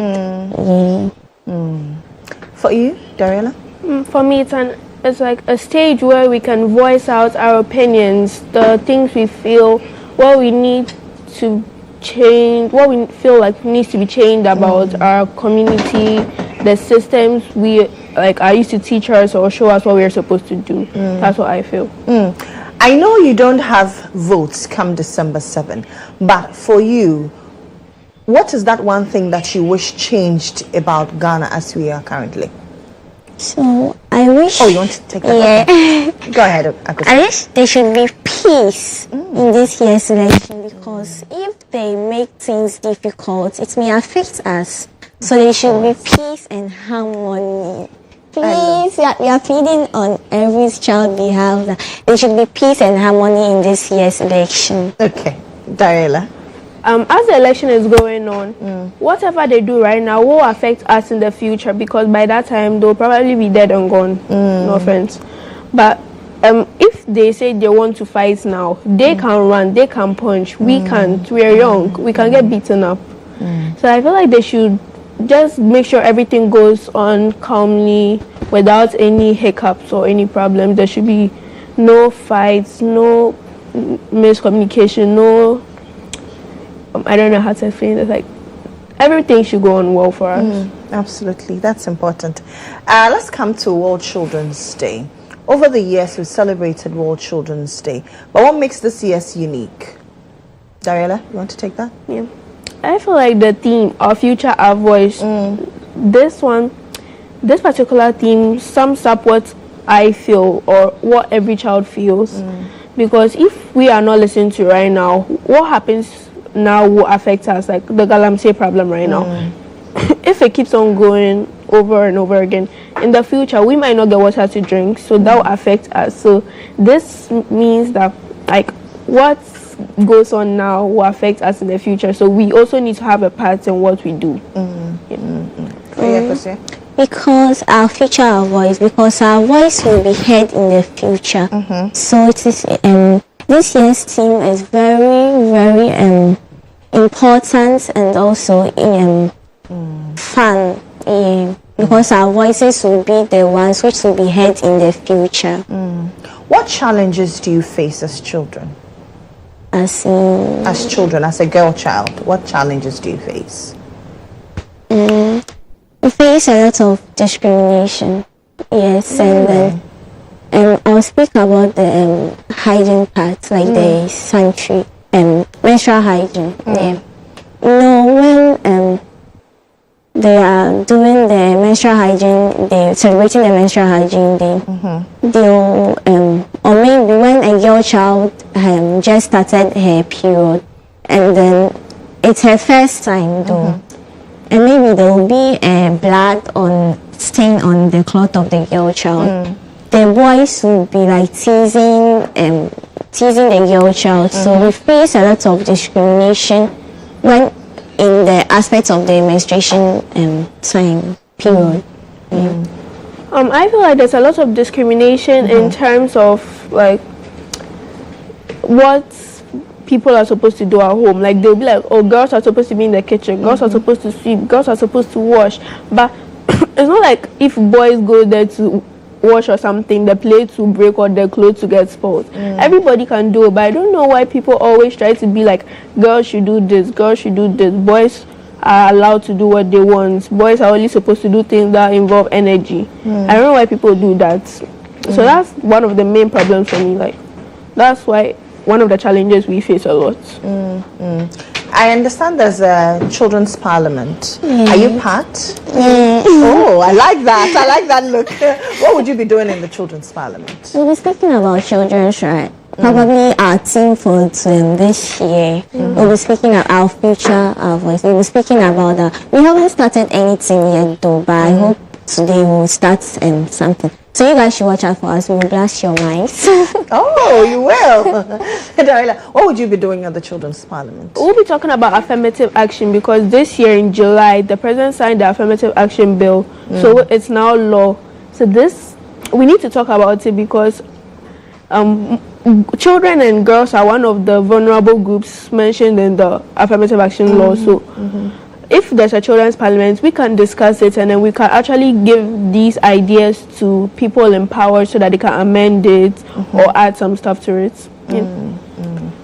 What other things will you be doing? How long is this parliament sitting? About 2 hours? Is it just for a day? Yeah, it's a day. It's just for today? Not today. For the 20th? Yeah. Okay. And then after this parliament sits, what are the outcomes that you are looking for as children? Like what we will be saying they should be taken into consideration. What are the things you will be saying there? We'll be speaking about the affirmative action. So anything which will be a good impact to us are the things we will be saying there, and it should be also taken into consideration. For you, Dariola? Yeah, I expect that whatever we say there will be put down so that it can be like a form of a document, so it can go back to for reforms, going through again, and whatever we say can be combined into our laws, not just the affirmative action bill. Like a lot of laws affecting children, it can be combined into it and mixed together. Since you talk about laws, as we go into a major election, beyond the affirmative action, what things do you want the various politicians to say that will safeguard your future? I feel like our education system, it trains people to work at factories, not like go become entrepreneurs and stuff. So I feel like if they come into power, they should like change the system to help us create our own jobs. We shouldn't rely on other people for jobs, because like a lot of people are going to government work and stuff, but I feel like if we start our own jobs, like especially digital jobs, I'm not trying to help anyone, but right now as the world is progressing, we have a lot of tech stuff going on. So if we try to like add a lot of tech stuff into our education system, it will really help. And then our health system. Okay. So we need to develop better internship system in case there are people who wants to do particular things but wants to do internship before. So if our internship system are bad, they cannot engage in this. Okay. Anything you want to tell your colleagues out there as you mark World Children's Day on Wednesday? I want them to speak out up for themselves, because we are to speak for the vulnerable and also children with disabilities, because if they don't speak out for themselves like we are today, our voices won't be heard. So they should speak out for themselves and also be brave in whatever they do. Diana? Okay, to all children out there, the fact that we are here doesn't mean everybody can hear what we are saying. So if we all combine, we can actually make sure that everybody everywhere, no matter where you are, can hear what we say. Like you can go to your parents and discuss with them. Like for example, my parents, I wanted to do some particular club activities, they wanted me to do other ones. So when I explained the reasons I wanted to do them, they allowed me to choose what I wanted to do. So right now I'm here doing girls' thing. Wow. So you're encouraging your fellow colleagues to speak up, right? Yeah. Okay. So for every child out there, for the parents, listen to your children when they speak. The children want to be heard, and for you children, speak up. That's Darela Kofi with Galaxy International School and Akosio Wusu St. Mary's Catholic School. We've been talking about World Children's Day, which falls on Wednesday. Just today returns shortly.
Stay tuned into GHOne television, and of course, don't you just love a good praise song on a nice Monday morning?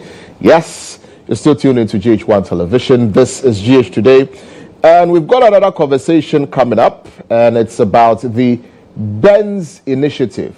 Now, the Benz we're talking about is not the Mercedes-Benz. This is a different kind of Benz, right? And it's an initiative which I bet will put a smile on your face, because the musician Ben Ajay is here in the studio, and he will tell us all about that. Ben, good morning. Good morning, bro. Welcome. Thank you. It's been a while. Yes, it has. Good to see you. Same here. How are you doing? Grace. Yourself?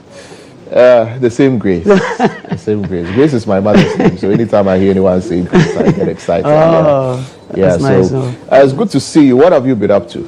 Oh, just ups and downs, performing at various functions and all that. Because we try to promote the choral music in Ghana, and which I think is working. It's where people are really appreciating choral music. Yeah. The patronage currently is very high.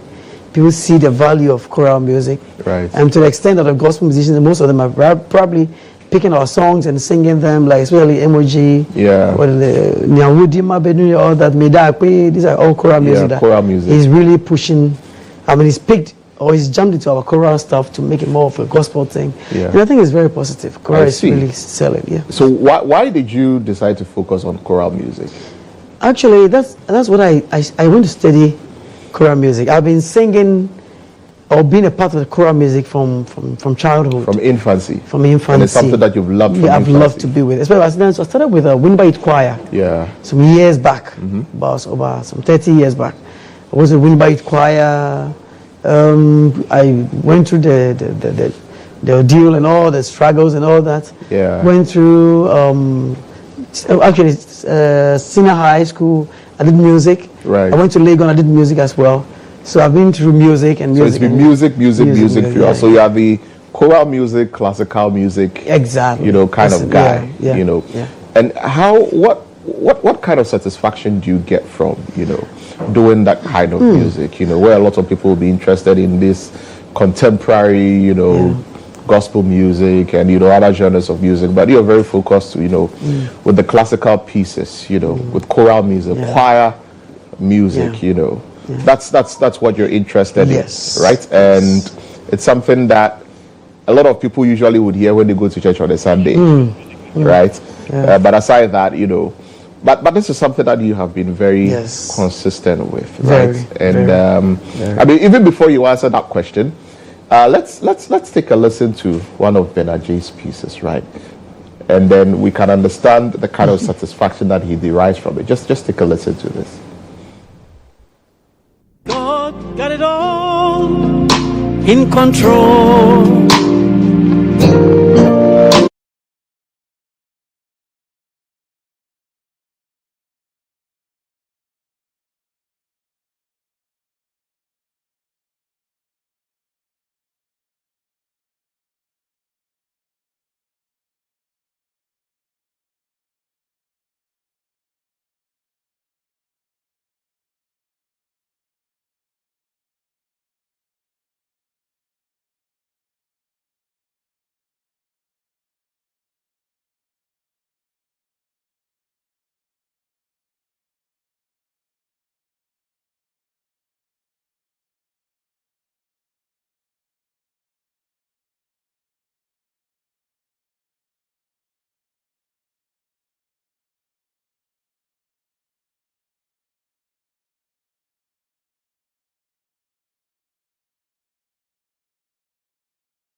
What satisfaction do you get from doing this kind of music? Right. Our current world is filled with a lot of stress and all kinds of issues here and there. At times you could perform for somebody years back or years to come. Yeah. They see you, Charlie, that day you sang, you really inspired me. Funny enough, me standing there at the moment, thinking I haven't done anything. But at the end of the day, you see the person next. In fact, the latest one, even just yesterday, I don't know what she's even watching me. Just last night I was called. The lady, I'm not remembering them of their hurt or their pain. The lady girl who was killed through the accident, recent that happened at East Legon. They were calling me and they wanted me to sing, but nobody else. Why? Because we met at a function and I performed, and that really inspired Really them. touched them. And I take inspiration from the fact that people are inspired from my performances. Right. Now, we need inspirations every day. Yeah. Otherwise, the going becomes more difficult. So when I perform, I try to win your heart, to let you understand what I'm saying. Not about the voice, no. For the voice is a minor thing for me. But I want you to hear what I'm saying. That is, God is in control. God is in control. So relax it. Beautiful stuff. So let's talk about the Benz initiative now. Christmas is not too far away. Very soon we'll be entering December. And after all the elections and everything is over, Christmas will be here. You've got something coming up, which is the Benz initiative, right? Tell us about that. God willing, on 24th, that is coming Sunday, we have a performance, a live performance, which will be recorded live on Sunday at 5 p.m. at Christ the King. Right. But the venue, actually, the venue is called the Marian Hall. Okay. It's on top of the main hall at Christ the King. Right. When you get to the main hall, on top of it, that's what we are doing. Which is free. Everybody's invited to come and enjoy beautiful music. Oh, really? Yeah. Absolutely free. Free. Everybody can attend. Free. At the Christ the King. The Parish Hall. Parish Hall. On top of the main hall. Okay. And that is called the what hall? I think you said it has a Marian Hall. The Marian Hall. Marian Hall. On top of the main hall. On top of the main hall. There's a main hall downstairs. There's another and hall. And the Marian Hall up there. Very good. Free. And when did you say you are recording this again? On Sunday, God willing. Just this coming Sunday. At the Marian Hall, Christ the King. 5 p.m. 5 p.m. And it's absolutely free. So come one, come all. Exactly. Everybody. What are we expecting finally? Actually, we're trying to bring back some old tunes like the danceables. I want people to dance. I mean, from January to November. Yeah. You can imagine what people have gone through. So come on, let's dance. Old tunes are going to be sung for you to dance. Your favorite tune definitely will be sung for you to dance. All right. And what we're trying to achieve is that over the years, for the past 4 years, what we do is that we do donations. Donations to orphanages, to shelter home, to hospitals. We've done all these over the years. So we try to raise funds at the function. So if you want to support us, when you get to Lantam area, I'm fine. You link up with me. You can support the initiative, whichever means. All right. And lastly, I'd like to say that a very big thank you to Christ the King Church, the parish priest, Reverend Father Akese. He has been very supportive. So a very big thank you. And parishioners who support me every day in and out. Very grateful. I wish I could mention names. I know they won't like me to mention their names, but so a very big thank you to all of them, all the parishioners at Christ the King. We are very grateful for supporting the initiative. All right. Thank you very much. Thank you too, bro. Brother Jay, for joining us. Thank you for the opportunity too, bro. Yes, and it's always great having you in the studio. So the Christmas concert, which is dubbed our Christmas, the Benz initiative, right? Free of charge. Sunday, Christ the King, Marian Hall, 5 p.m.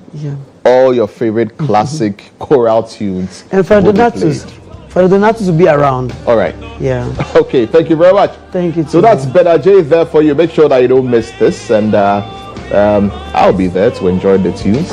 I want to see you there. Stay tuned. When we return, we've got a conversation coming up with one of the commissioners of the Electoral Commission, Dr. Bosman Asare. And that's an interview that you don't want to miss. Stay tuned. We'll be right back.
Welcome back to the show. This is GH Today here on GHOne Television. Thank you very much for staying tuned. We've got another conversation coming up, and I told you earlier that we'll be speaking to the Electoral Commission. One of the commissioners from the Electoral Commission is here in the studio. I'm pretty sure you already know his name, and we'll be talking about the upcoming elections. We've got just a few days more to the December 7 election, and of course, the Electoral Commission is the one playing that crucial role of ensuring that everything is intact, everything is set, everything is nice, all parties are satisfied as we're going into the 2024 general elections. Dr. Bosman Asare is my guest here in the studio on Hard Talk this morning. Doc, good morning. Good morning. Welcome. Thank you. Good to see you. Yeah, I've not been here. I don't think I've been in the studio before. No, you've not come to the studio before. We always talk to you on phone. A very beautiful studio. Yeah, and we're happy that you've joined us in the studio today. Thank you. How are you doing? Oh, by God's grace, I'm doing very, very well. And how is the Electoral Commission doing? I think we are doing so great, and we are so enthusiastic, highly motivated for the 2024 elections. Highly motivated? Highly motivated. Where's the motivation coming from? Because we've doubled down on all the good things we have to do as an institution. Looking at what we did in 2020 and what we've done now, so we are fully persuaded, fully convinced that Ghana is going to have another successful general election come December 7, 2024. And how are you handling all the pressure, that is coming with this election? Because there have been issues at every given time. One political party is raising an issue, another political party is raising an issue. All kinds of accusing fingers are being pointed at the Electoral Commission and all of that. That must be a lot of pressure. No, I think for us, we don't see that as a lot of pressure. We don't look at it from that angle because we know what is right and that is what we are doing. And at times we believe that maybe some people don't understand the processes very well, or they rush into conclusions. That's why they do make some of these allegations against us. But if you have noticed over the past 6 months, every time these allegations have surfaced, the EC has always been able to respond to it in a manner that has always satisfied the good people of our country. So we believe that the nature of our democracy is such that this is an adversarial political system. So you have two parties that are so dominant. So one of the likely effects of having an adversarial system is that we are going to be having the parties going at each other. However, they can even extend it beyond each other to that of the Electoral Commission. And we acknowledge that. But for us, what we have to do is that make sure all your processes are transparent. Make sure that all the processes are inclusive. They are participatory. Once we can do that and have all the parties on board, those who even criticize, when they look back, they realize that, the EC did a right thing. And we as an institution, we have a reputation to protect. You talk about elections in Africa, the quality of elections, Ghana is one of the best in this business. So we know that we have to always maintain the standard. If we cannot better it, we need to maintain. And in this election, you will see that it will go down as one of the best in our history. Well, why do you say it will go down as one of the best in our history? What has the EC done, or what have you put in place that makes you so confident saying this? In 2020, we did the elections under COVID. Yes. And look what we went through. We used almost about 6 months to compile the voters register. And within that same 6 months, we did exhibition, we did a whole lot of things, and we had the elections. If you remember, registration started since June 30th or so, and we had the elections on December 7th. And this year we've had enough time. And apart from that, one of the things we've done to strengthen our system has to do with employment of collation officers at all the 3 levels of the collation, at the constituency level, at the regional level, especially, and national. So when you look at it from that perspective, we've doubled down on all the good measures we did we adopted in 2020, and we believe that in this good environment, unlike in 2020 when we had COVID and a lot of publicity about our processes have been done, we think that we'll go down as these elections will go down as one of the best. The parties, the explanation, the people of Ghana understand. You know, recently there were these allegations that, the register had issues, etc. Yes. We came out publicly. The people got to know that indeed what the EC has always been saying is right. So we believe that with all this undergirding these elections, it will go a long way to be one of the best. Is the EC in bed with the ruling government? I think that anyone who understands our processes, if you understand our processes, you realize that anyone who jumps to that conclusion or jumps to that bandwagon is just being very mischievous or just pretending he or she doesn't understand the process. Because when you look at the processes, when we are registering, we do it with the parties. The parties are allowed agents at all the registration centers. When we finish the registration, the data from the registration is shared. We have what we call end of day, start of day report and end of day report at each registration center. So before we start, the parties know how many people have been registered the day before. And when we end that day, we know the numbers. We give those same details to the parties.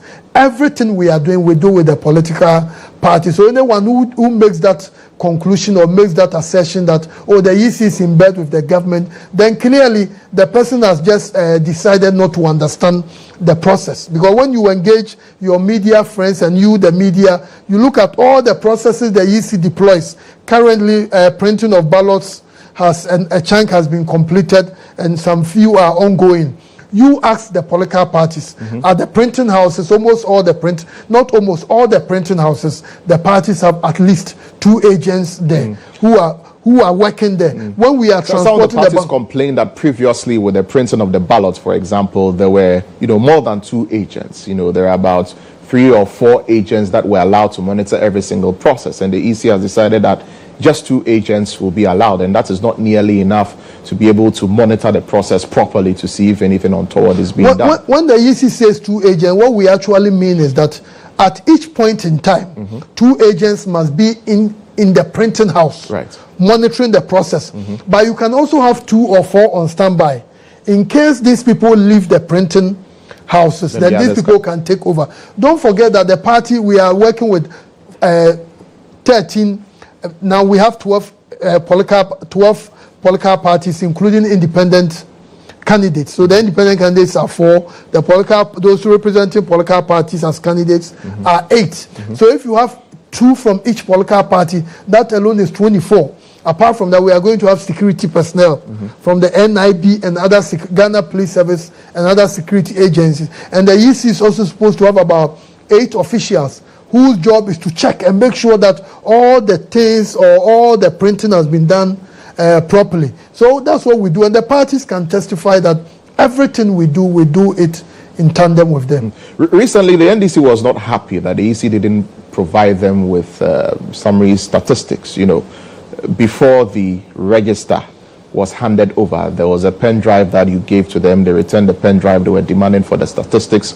And Madam GHOne Mensah was very emphatic that the EC is not obliged to give those statistics. What you're obliged to do is to give a certified register, and that is what you are provided. It's something that they were not very happy about, that the EC cannot say that you are not obliged to give them those statistics. Of course, later on the statistics were provided, but they were looking for, further particulars. What is it with that? Makes one party say that no, the Electoral Commission must provide that statistics, and the EC says that, well, we are not obliged to. Even though we'll give it to you, we are not obliged to. Our processes are guided by laws. Apart from that, the EC, in certain things, we have some discretion as an institution, which we use it in a manner that will advance the cause of the country's democracy. You look at the CI on registration, CI 91, as amended by CI 126. Regulation 27.4 is very clear. The EC must give the certified register to political parties. And the certified register contains everything. You have the picture nationally. So you know what the number of registered voters in each of the 16 regions. You know the number of registered voters in each of the 276 constituencies. Apart from that, you know the registered voters in each of the 40,648 polling stations. So if the EC has given this to you, The onus is on the party to go and open the document and check all this. Giving of summaries is usually even done for the people of our country, so we don't owe that responsibility to the political parties. Unless you are a party and you are saying that the certified register the EC has given to you, you don't want to even open it and check and be sure that the figures are right. So what the EC did was right. But, later on we still gave it. And we didn't give it because we owe that responsibility to political parties. We did it largely because we owe that to the people of this country. Would you say there is some animosity between the EC and the NDC? Given the recent history, they deciding to leave IPAC, returning to IPAC, and there's always, one issue or another that the NDC has, with how the EC conducts its activities. No, I think if you ask me candidly, I would say there is no animosity. I think it's just politics as usual. Because the EC has been conducting NDC internal elections for them. They had their national executive elections, constituency executive elections, regional executive elections. All these things were done for them. The EC had that obligation in the constitution to do that for them, and it was done. And we also did their flag bearer election, as well as the members of parliament, their primary elections, which is not a constitutional mandate of the EC, but the EC did it for them. So I think that at times the parties do certain things you may not understand, but in terms of animosity, I don't think there is anything like that. I mean, for example, they were not very happy with the disqualification of GHOne Jankujo.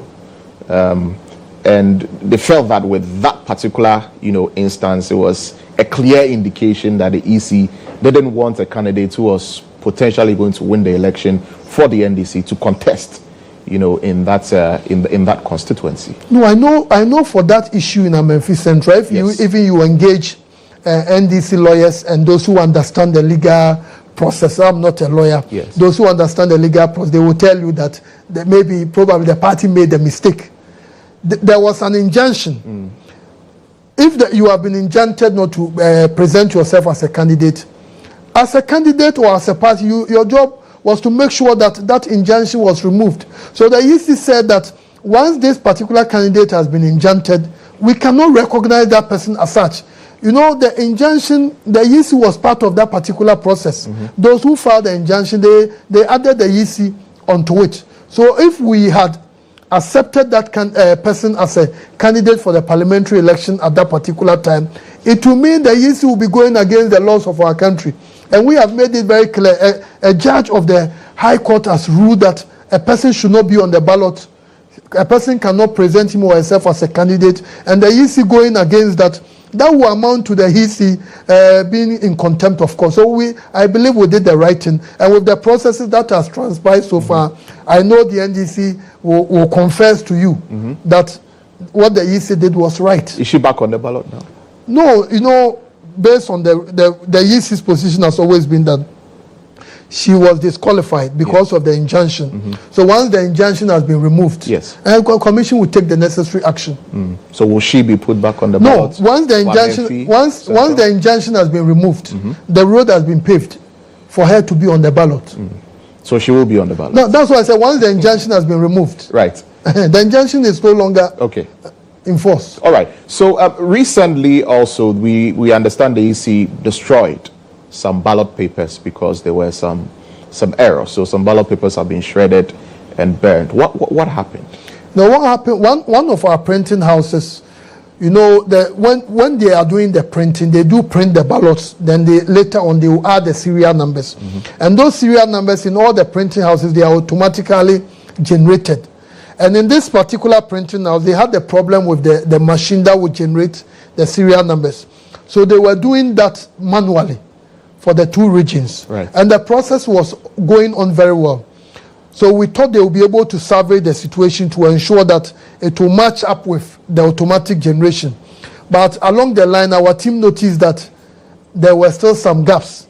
And the commission took the decision that to enhance and to ensure ballot integrity, why not we give that particular printing to another printing house? So we decided, okay, let's give that particular job, which had to do with the Ahafo region presidential parliamentary and the Volta region presidential parliamentary. So the commission took the decision to give the Volta region to As Commercials Limited, then the Ahafo region to Bok Press. And when we did that, the plates they used in the printing, we decided to destroy them in the presence of the agents of the political parties, as well as personnel from the Ghana Police Service and the National Intelligence Bureau and other security agencies. So as we speak now, those plates that were used for the printing of the Ahafo Presidential Parliamentary, Volta Region Presidential Parliamentary, they have been destroyed. And subsequently, we'll go ahead to also destroy the ballot papers that were printed from this printing house. Right, but the NDC, for example, say that as far back as November 2, they drew the Commission's attention to some of these discrepancies. But I mean, it's now that the EC is acting on. Is that accurate? Oh no! Because you go on the Facebook page of Dr. Manebuama as far back as 2nd November, and he has posted, about this there. NDC has not informed us formally or informally that they've had challenges with any of our printing houses. What we do is that the job we do, we have these printing houses who have been with us. For those who are printing now, I think the least number of years will be about since 98, almost about 26 years. We've been working together with them. But what we've noticed is that for the parties, the least thing they will try to make some jump to some conclusions on it. So officially, this was something which was identified by the Electoral Commission. And as we said, we thought that they could be able to survey the situation. And when we noticed that it's going to affect the integrity of the ballot, the Commission took the decision. Let's give it to these two other printers who have demonstrated a lot of competence in the printing of the parliamentary and the presidential ballots.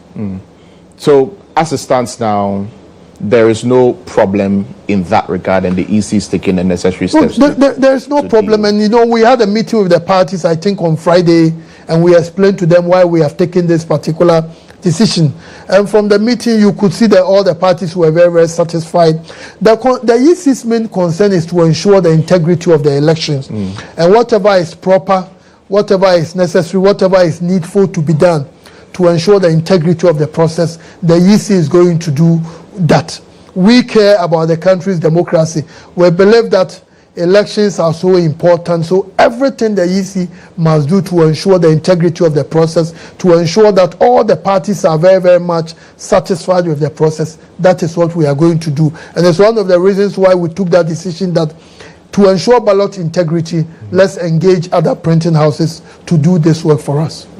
Right. So how do you, get people out there who may have a certain perception about, the posturing of the EC towards this election?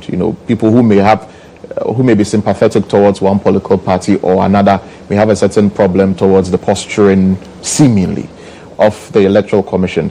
How do you convince those people out there that, look, the EC cannot do anything untoward. Our job is to conduct a free and fair elections, and that is exactly what we are doing if you look at the processes. So for someone watching who may have that perception, what do you tell such a person? No, I think that we think that people must understand our processes. People must build capacity in our processes. People must be educated well on our processes. There is this research project known as the Electoral Integrity Project, which they survey all elections around the world. And when it talks about the quality of elections in Africa and even around the world, Ghana is one of the global leaders. In the whole of Africa, we were given 70% for 2024 based on their report in 2024. And in Africa, we rank number 5. I think there are a few countries that are ahead of us, and the main country I would say that is also doing so well has to do with South Africa. Apart from South Africa, you are talking about Cape Verde, the Gambia, and I think Lesotho. These are the countries right ahead of Ghana. So when you look at this, this is a research-based, a very, very rigorous scientific process. Apart from that, in 2020, when we did the elections, almost all the observers that came, all of them, they endorsed and they gave as massive approval rating based on what we did in 2020. So I tell people that look at what the reports on the work of the Electoral Commission. We know the parties are such that they want to advance a cause to benefit them as a political party. They will do that. But look at our processes. Everything we do is guided by either the constitution or the CIs. And in this election, for example, the main CI, which is very, very important, has to do with CI 127, which is on the elections proper.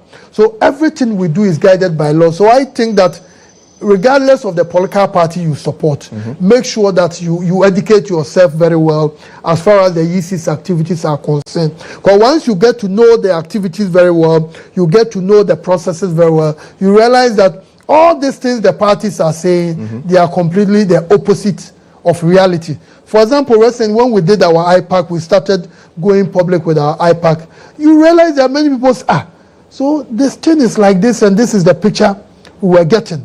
Even some in the international community, they believed in certain things, but after the public IPAC, nationally televised IPAC, you realize that people got to understand that, hey, we have to be very careful. We have to educate ourselves very well in the process. Because when you talk about the organization of elections, as I said, Ghana is one of the best. And we believe that this is something we want to continue. We want to build on that. We want to become even the best as far as the world is concerned. Right. So recently, unfortunately, one of the presidential candidates on the ballot, Madam Donko, passed. You know, she passed on. How much of a challenge did that present, you know, to the EC? In dealing with it? You know, people are now wondering what is going to happen. Is there going to be reballoting and all of that? But you came to a certain conclusion that she's still going to stay. How much of a challenge did that situation present to the EC? I think it was a challenge. I wouldn't say a very big one, but it was a challenge. You know, the framers of our constitution did not anticipate that a time will come when a presidential candidate will pass on. When you look at the constitution very well, they didn't anticipate. So all the provisions in the constitution and the CI, you realize that they are more applicable to the parliamentary candidates. So we looked at the constitution and we also looked at our CIs and noticed that I think in the constitution, Article 40, Clause 4, it paints a picture of in the event a candidate dies, the commission will give about 10 days for a replacement. And you realize that it was more applicable to the parliamentary. But the commission looked at it and we were advised by our lawyers that we could still use that.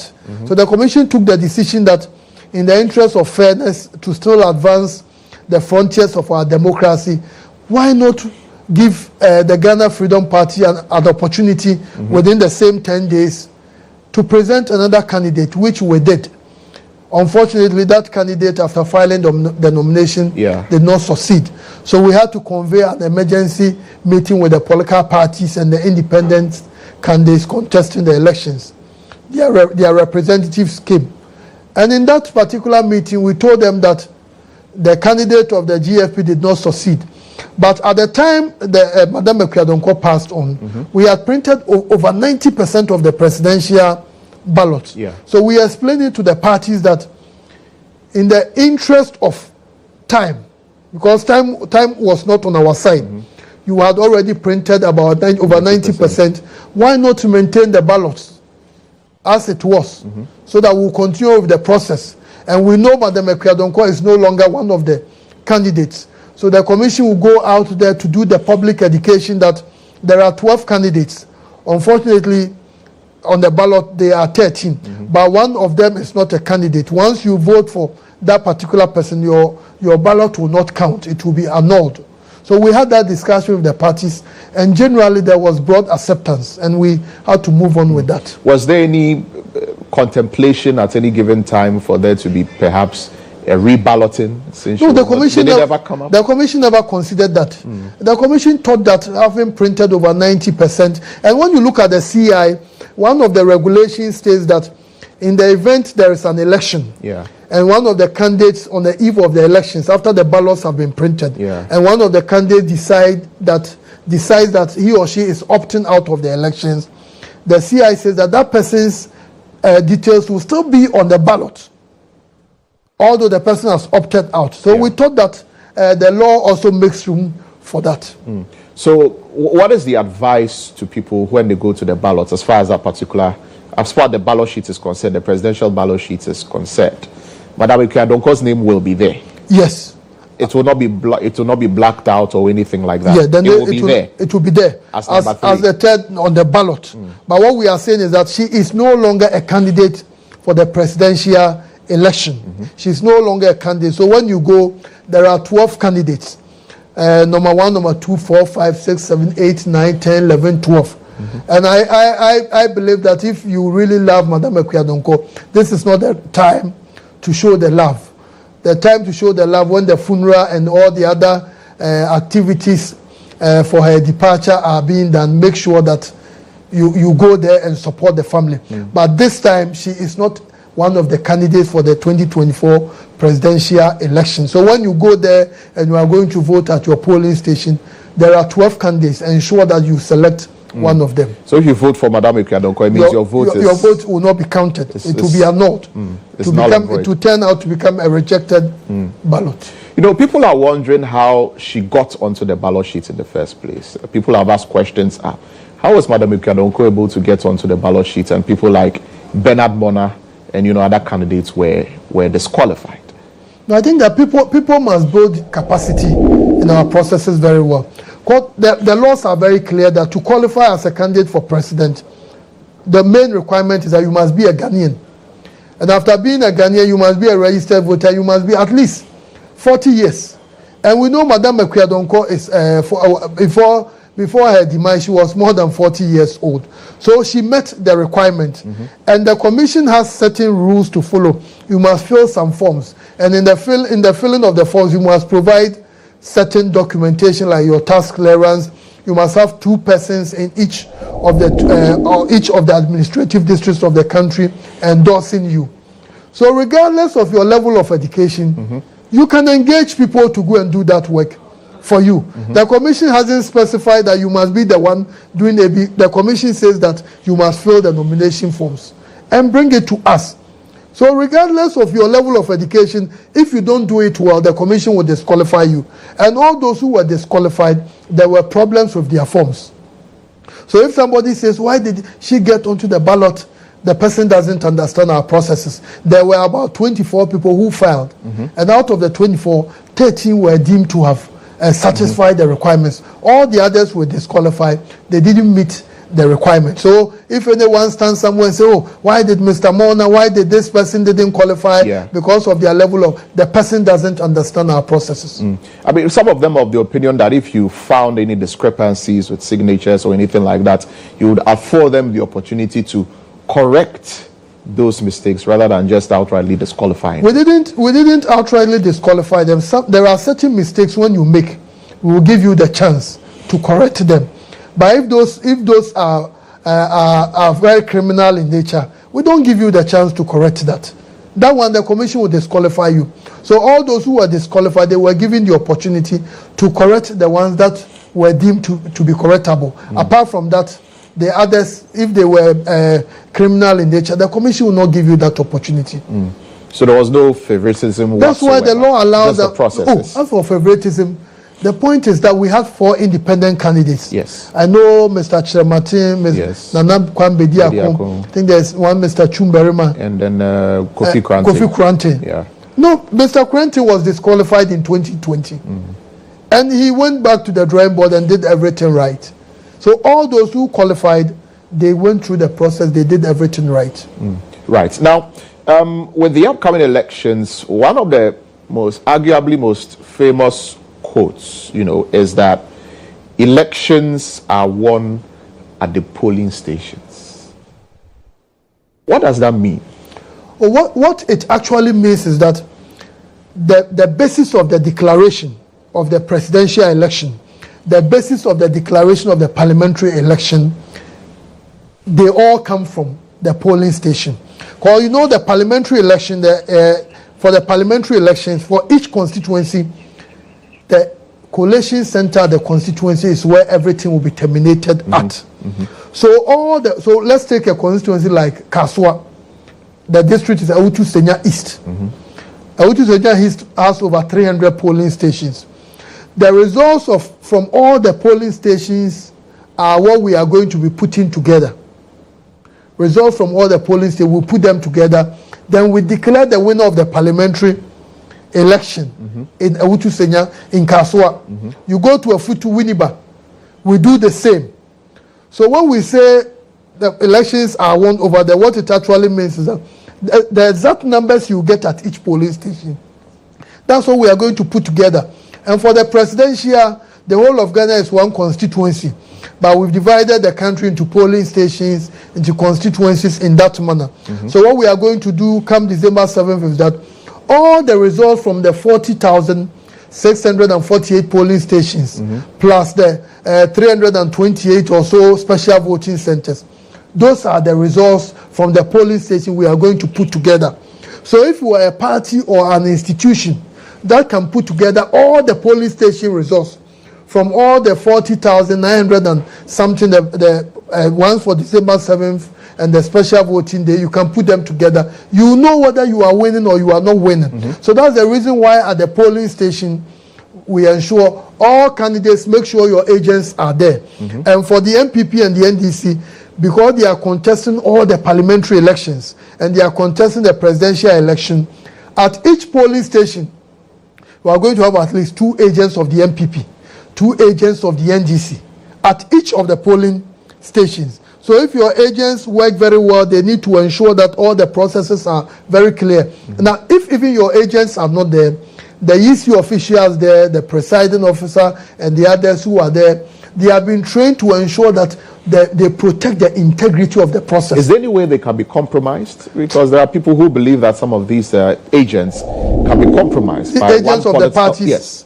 No, not agents of the parties. Agents of the EC. You know, the presiding officers and the other officers who work there, they can be compromised by one of the parties to, you know, twist their hands and one way or another allow for there to be stuffing of ballots or allow, you know, people to go in there and go and vote.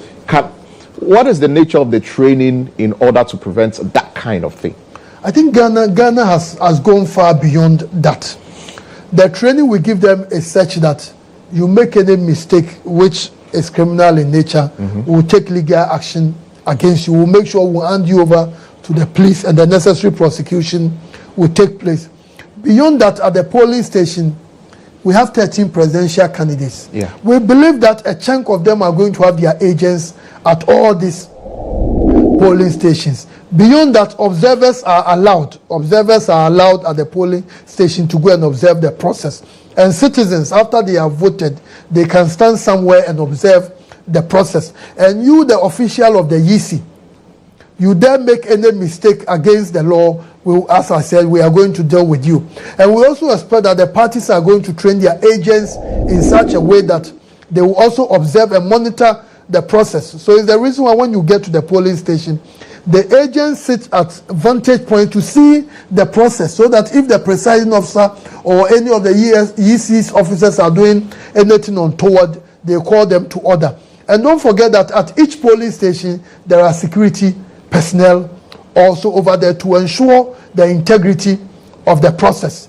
So as far as we are concerned, our officers, and in 2020 we didn't have any problem like that, and we didn't also hear of the parties complaining that their agents were compromised. We think that if you have been selected by your party to be an agent at a polling station, make sure you do your job very well. In the 2020 elections, there were a few allegations, you know, here and there of, you know, presiding officers declaring elections at places where they were not supposed to declare the elections, you know, among other things. Some of these issues came up. That's why people sometimes say that, okay, it's possible that we can compromise some of the issues. No, it's not true.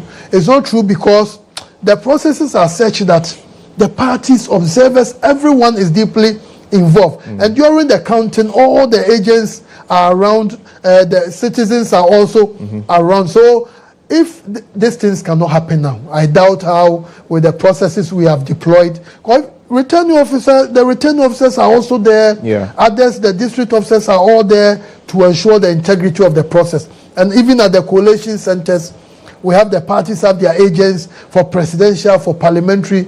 So I think that the embedded features of efficiency, effectiveness are so much that anyone who wants to do something to undermine the process cannot succeed. So what are the agents supposed to do at the end of it all? You know, after the ballots have been counted, the famous pink sheets, need to be signed and all of that.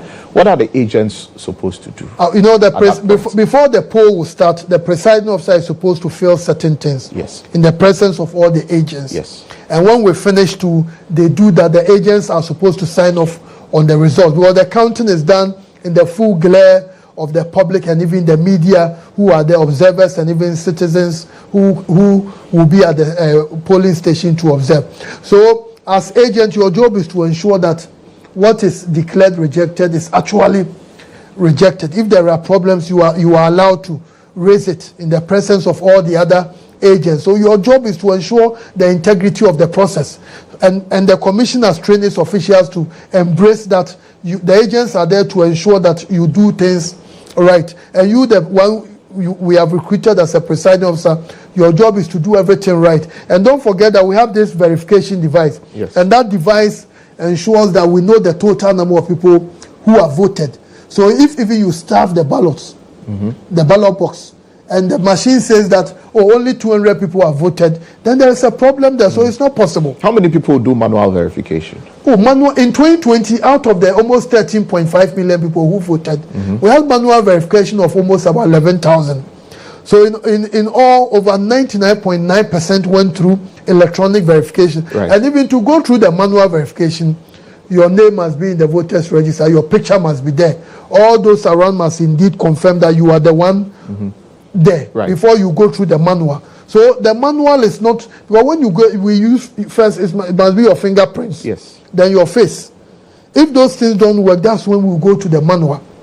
And it's very, very important. So if anyone has any intention, the commission has recruited you to work as a presiding officer, and you no, it's a lie. If you are not very careful, you may end up facing criminal prosecution. All right. We have to wrap up, unfortunately. We run out of time. But, by way of education to the voter who is watching today as we go into the polls, you've got barely, 19 days? Well, 19 days. Yeah, to election 2024. What will be the message from Dr. Bosman Asare of the EC to the voter? The message is that we registered over almost 18.7 million. A little over 18.7 million. And in 2020, we had a voter turnout of 79%, a little over 79%.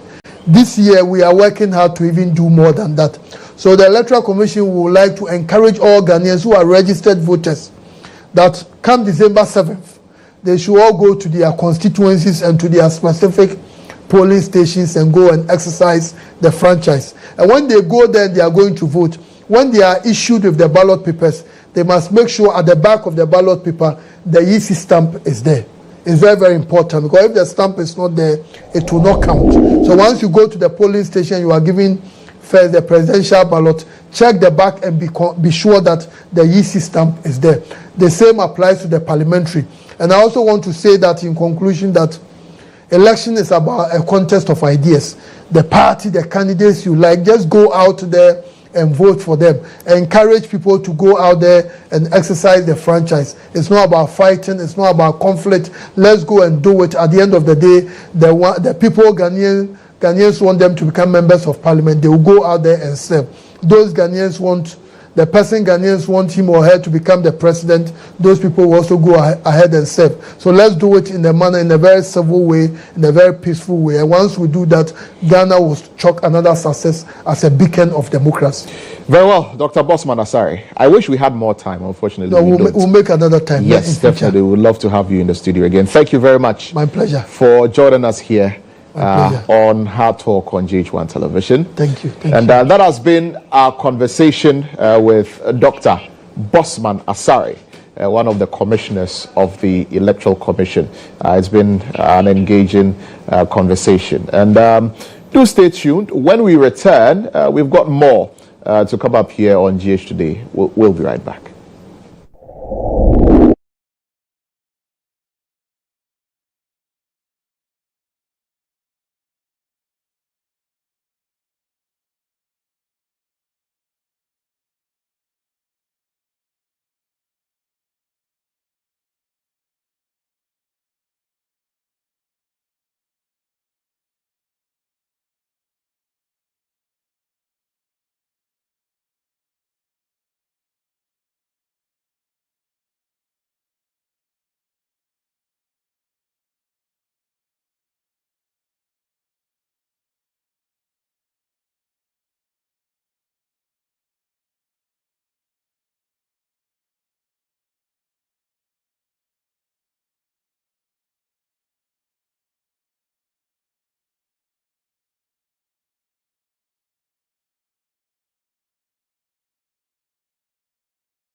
All right, you're welcome back. Welcome back to the show. You're still watching GH Today here on GHOne Television.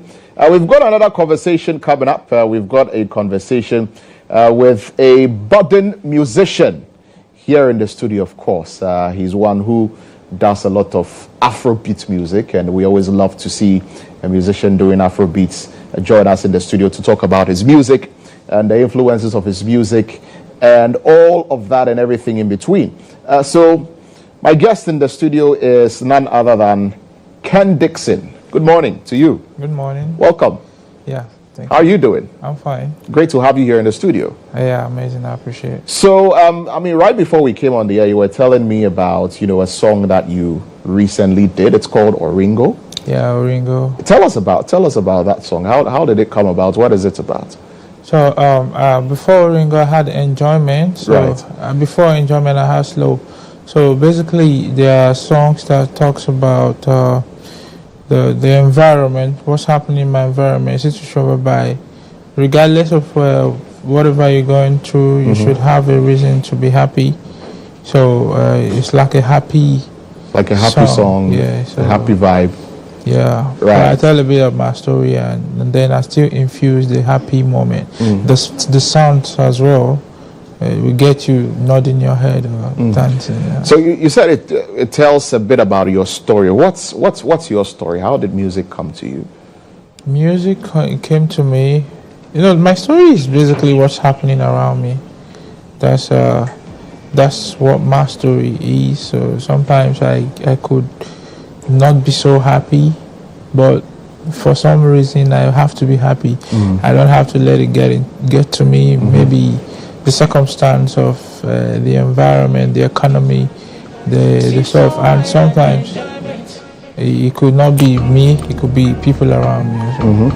I see. So like if you listen to the lyrics of the song, yeah, only me feel my pain, only me see my struggle, but regardless, I have to enjoy. So what's that one thing that pushes you and just keeps you going, and you want to just keep working at this Afrobeats, music or your music journey and not give up and just bring a lot of joy to the many fans who love your music?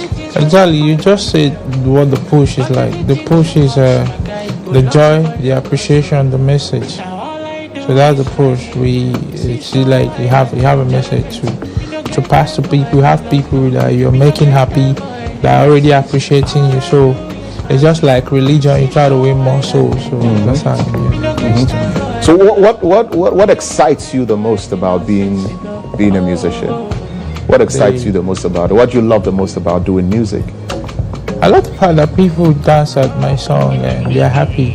Like I make people happy. I reach out to souls and I speak to them to their situations through my music. So it could be love, it could be life. Whatever, but I just find a reason. A lot of people sometimes be going through one or two difficulties, and when they hear my song, it will lift up their soul. It will be when I was deep into love songs, I try to even on heartbreak songs, like I try to make my song reasonable, like for you to. If you still want to have fun, if you want to dance, you go to the club, you still dance on my song. Like, just impacting in humanity. That's so when putting a song together, what do you look at? Where do you draw the inspiration from? Is it about, everyday things that happen? Some people say, well, I slept and I had a dream and the song came to me. Some say I was on my way to have fun somewhere and someone said a phrase and it sparked a song in my... Where do you get your inspirations from, to put out your music? From my environment, from my life experiences, from what is happening to me, what is happening to my friends, what is happening to the world, and what's happening to just the environment, everything around me. That's where my inspiration comes. So take us through your creative process, from when you envisage a song to when you actually get into the studio eventually and puts the song out. Take us through that creative process you go through. There is no specification in that note. It could be in any form. That's the truth. Like I don't have a specific direction that I always a preset. There's no presets to that. It all depends. Like, okay, could be I heard the sound and I speak to the sound, and it could be having the inspiration, putting it all together in my head. So I'm not following a specific rule to how I create sound.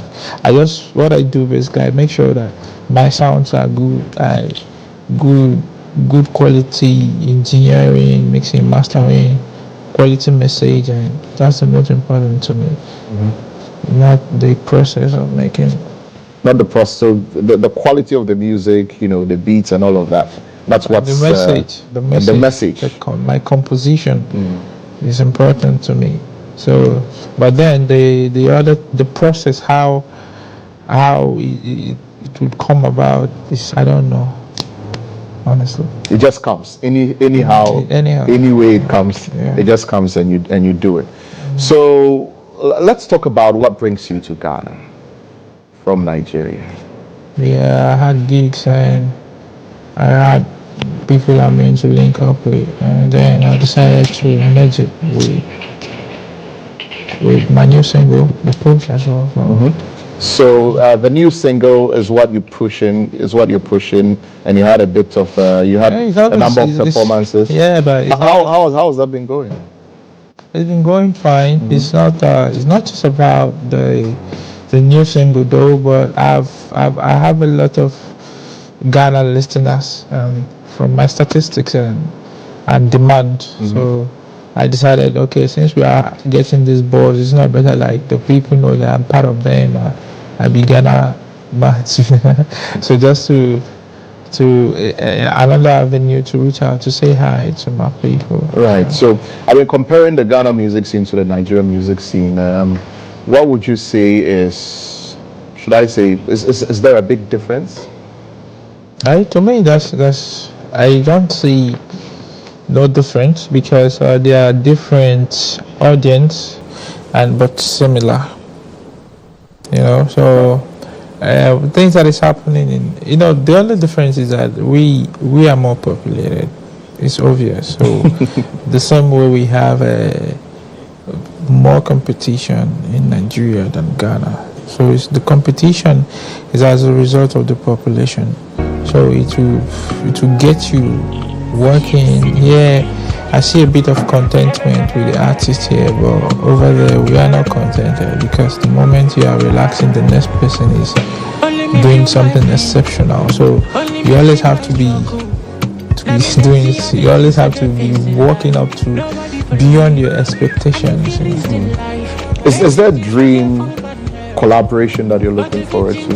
Yeah, I have collaborations already, but then it's gonna be a surprise package. A surprise package. Yeah. Okay, we'll look forward to it. So, how do people, get your music? Where do people get your music from? How do people follow you on social media and all of that stuff? Yeah, my music is everywhere, platforms, every platform, and it's on God. Type Ken Dixon, you see me. And my social media platform is I am Ken Dixon, IAMKENDICKSON. All right, Ken Dixon across all social media platforms. I am Ken Dixon. Yeah. And Ken Dixon's music is on every streaming platform. You'll find your music. Very well, Ken Dixon. Thank you very much for joining us in the studio. I appreciate it. It's been great having you. And right before we go, though, there are a few birthday wishes that we need to do. If today is your birthday, well, we're saying happy birthday to you. And let's go through the birthday wishes that we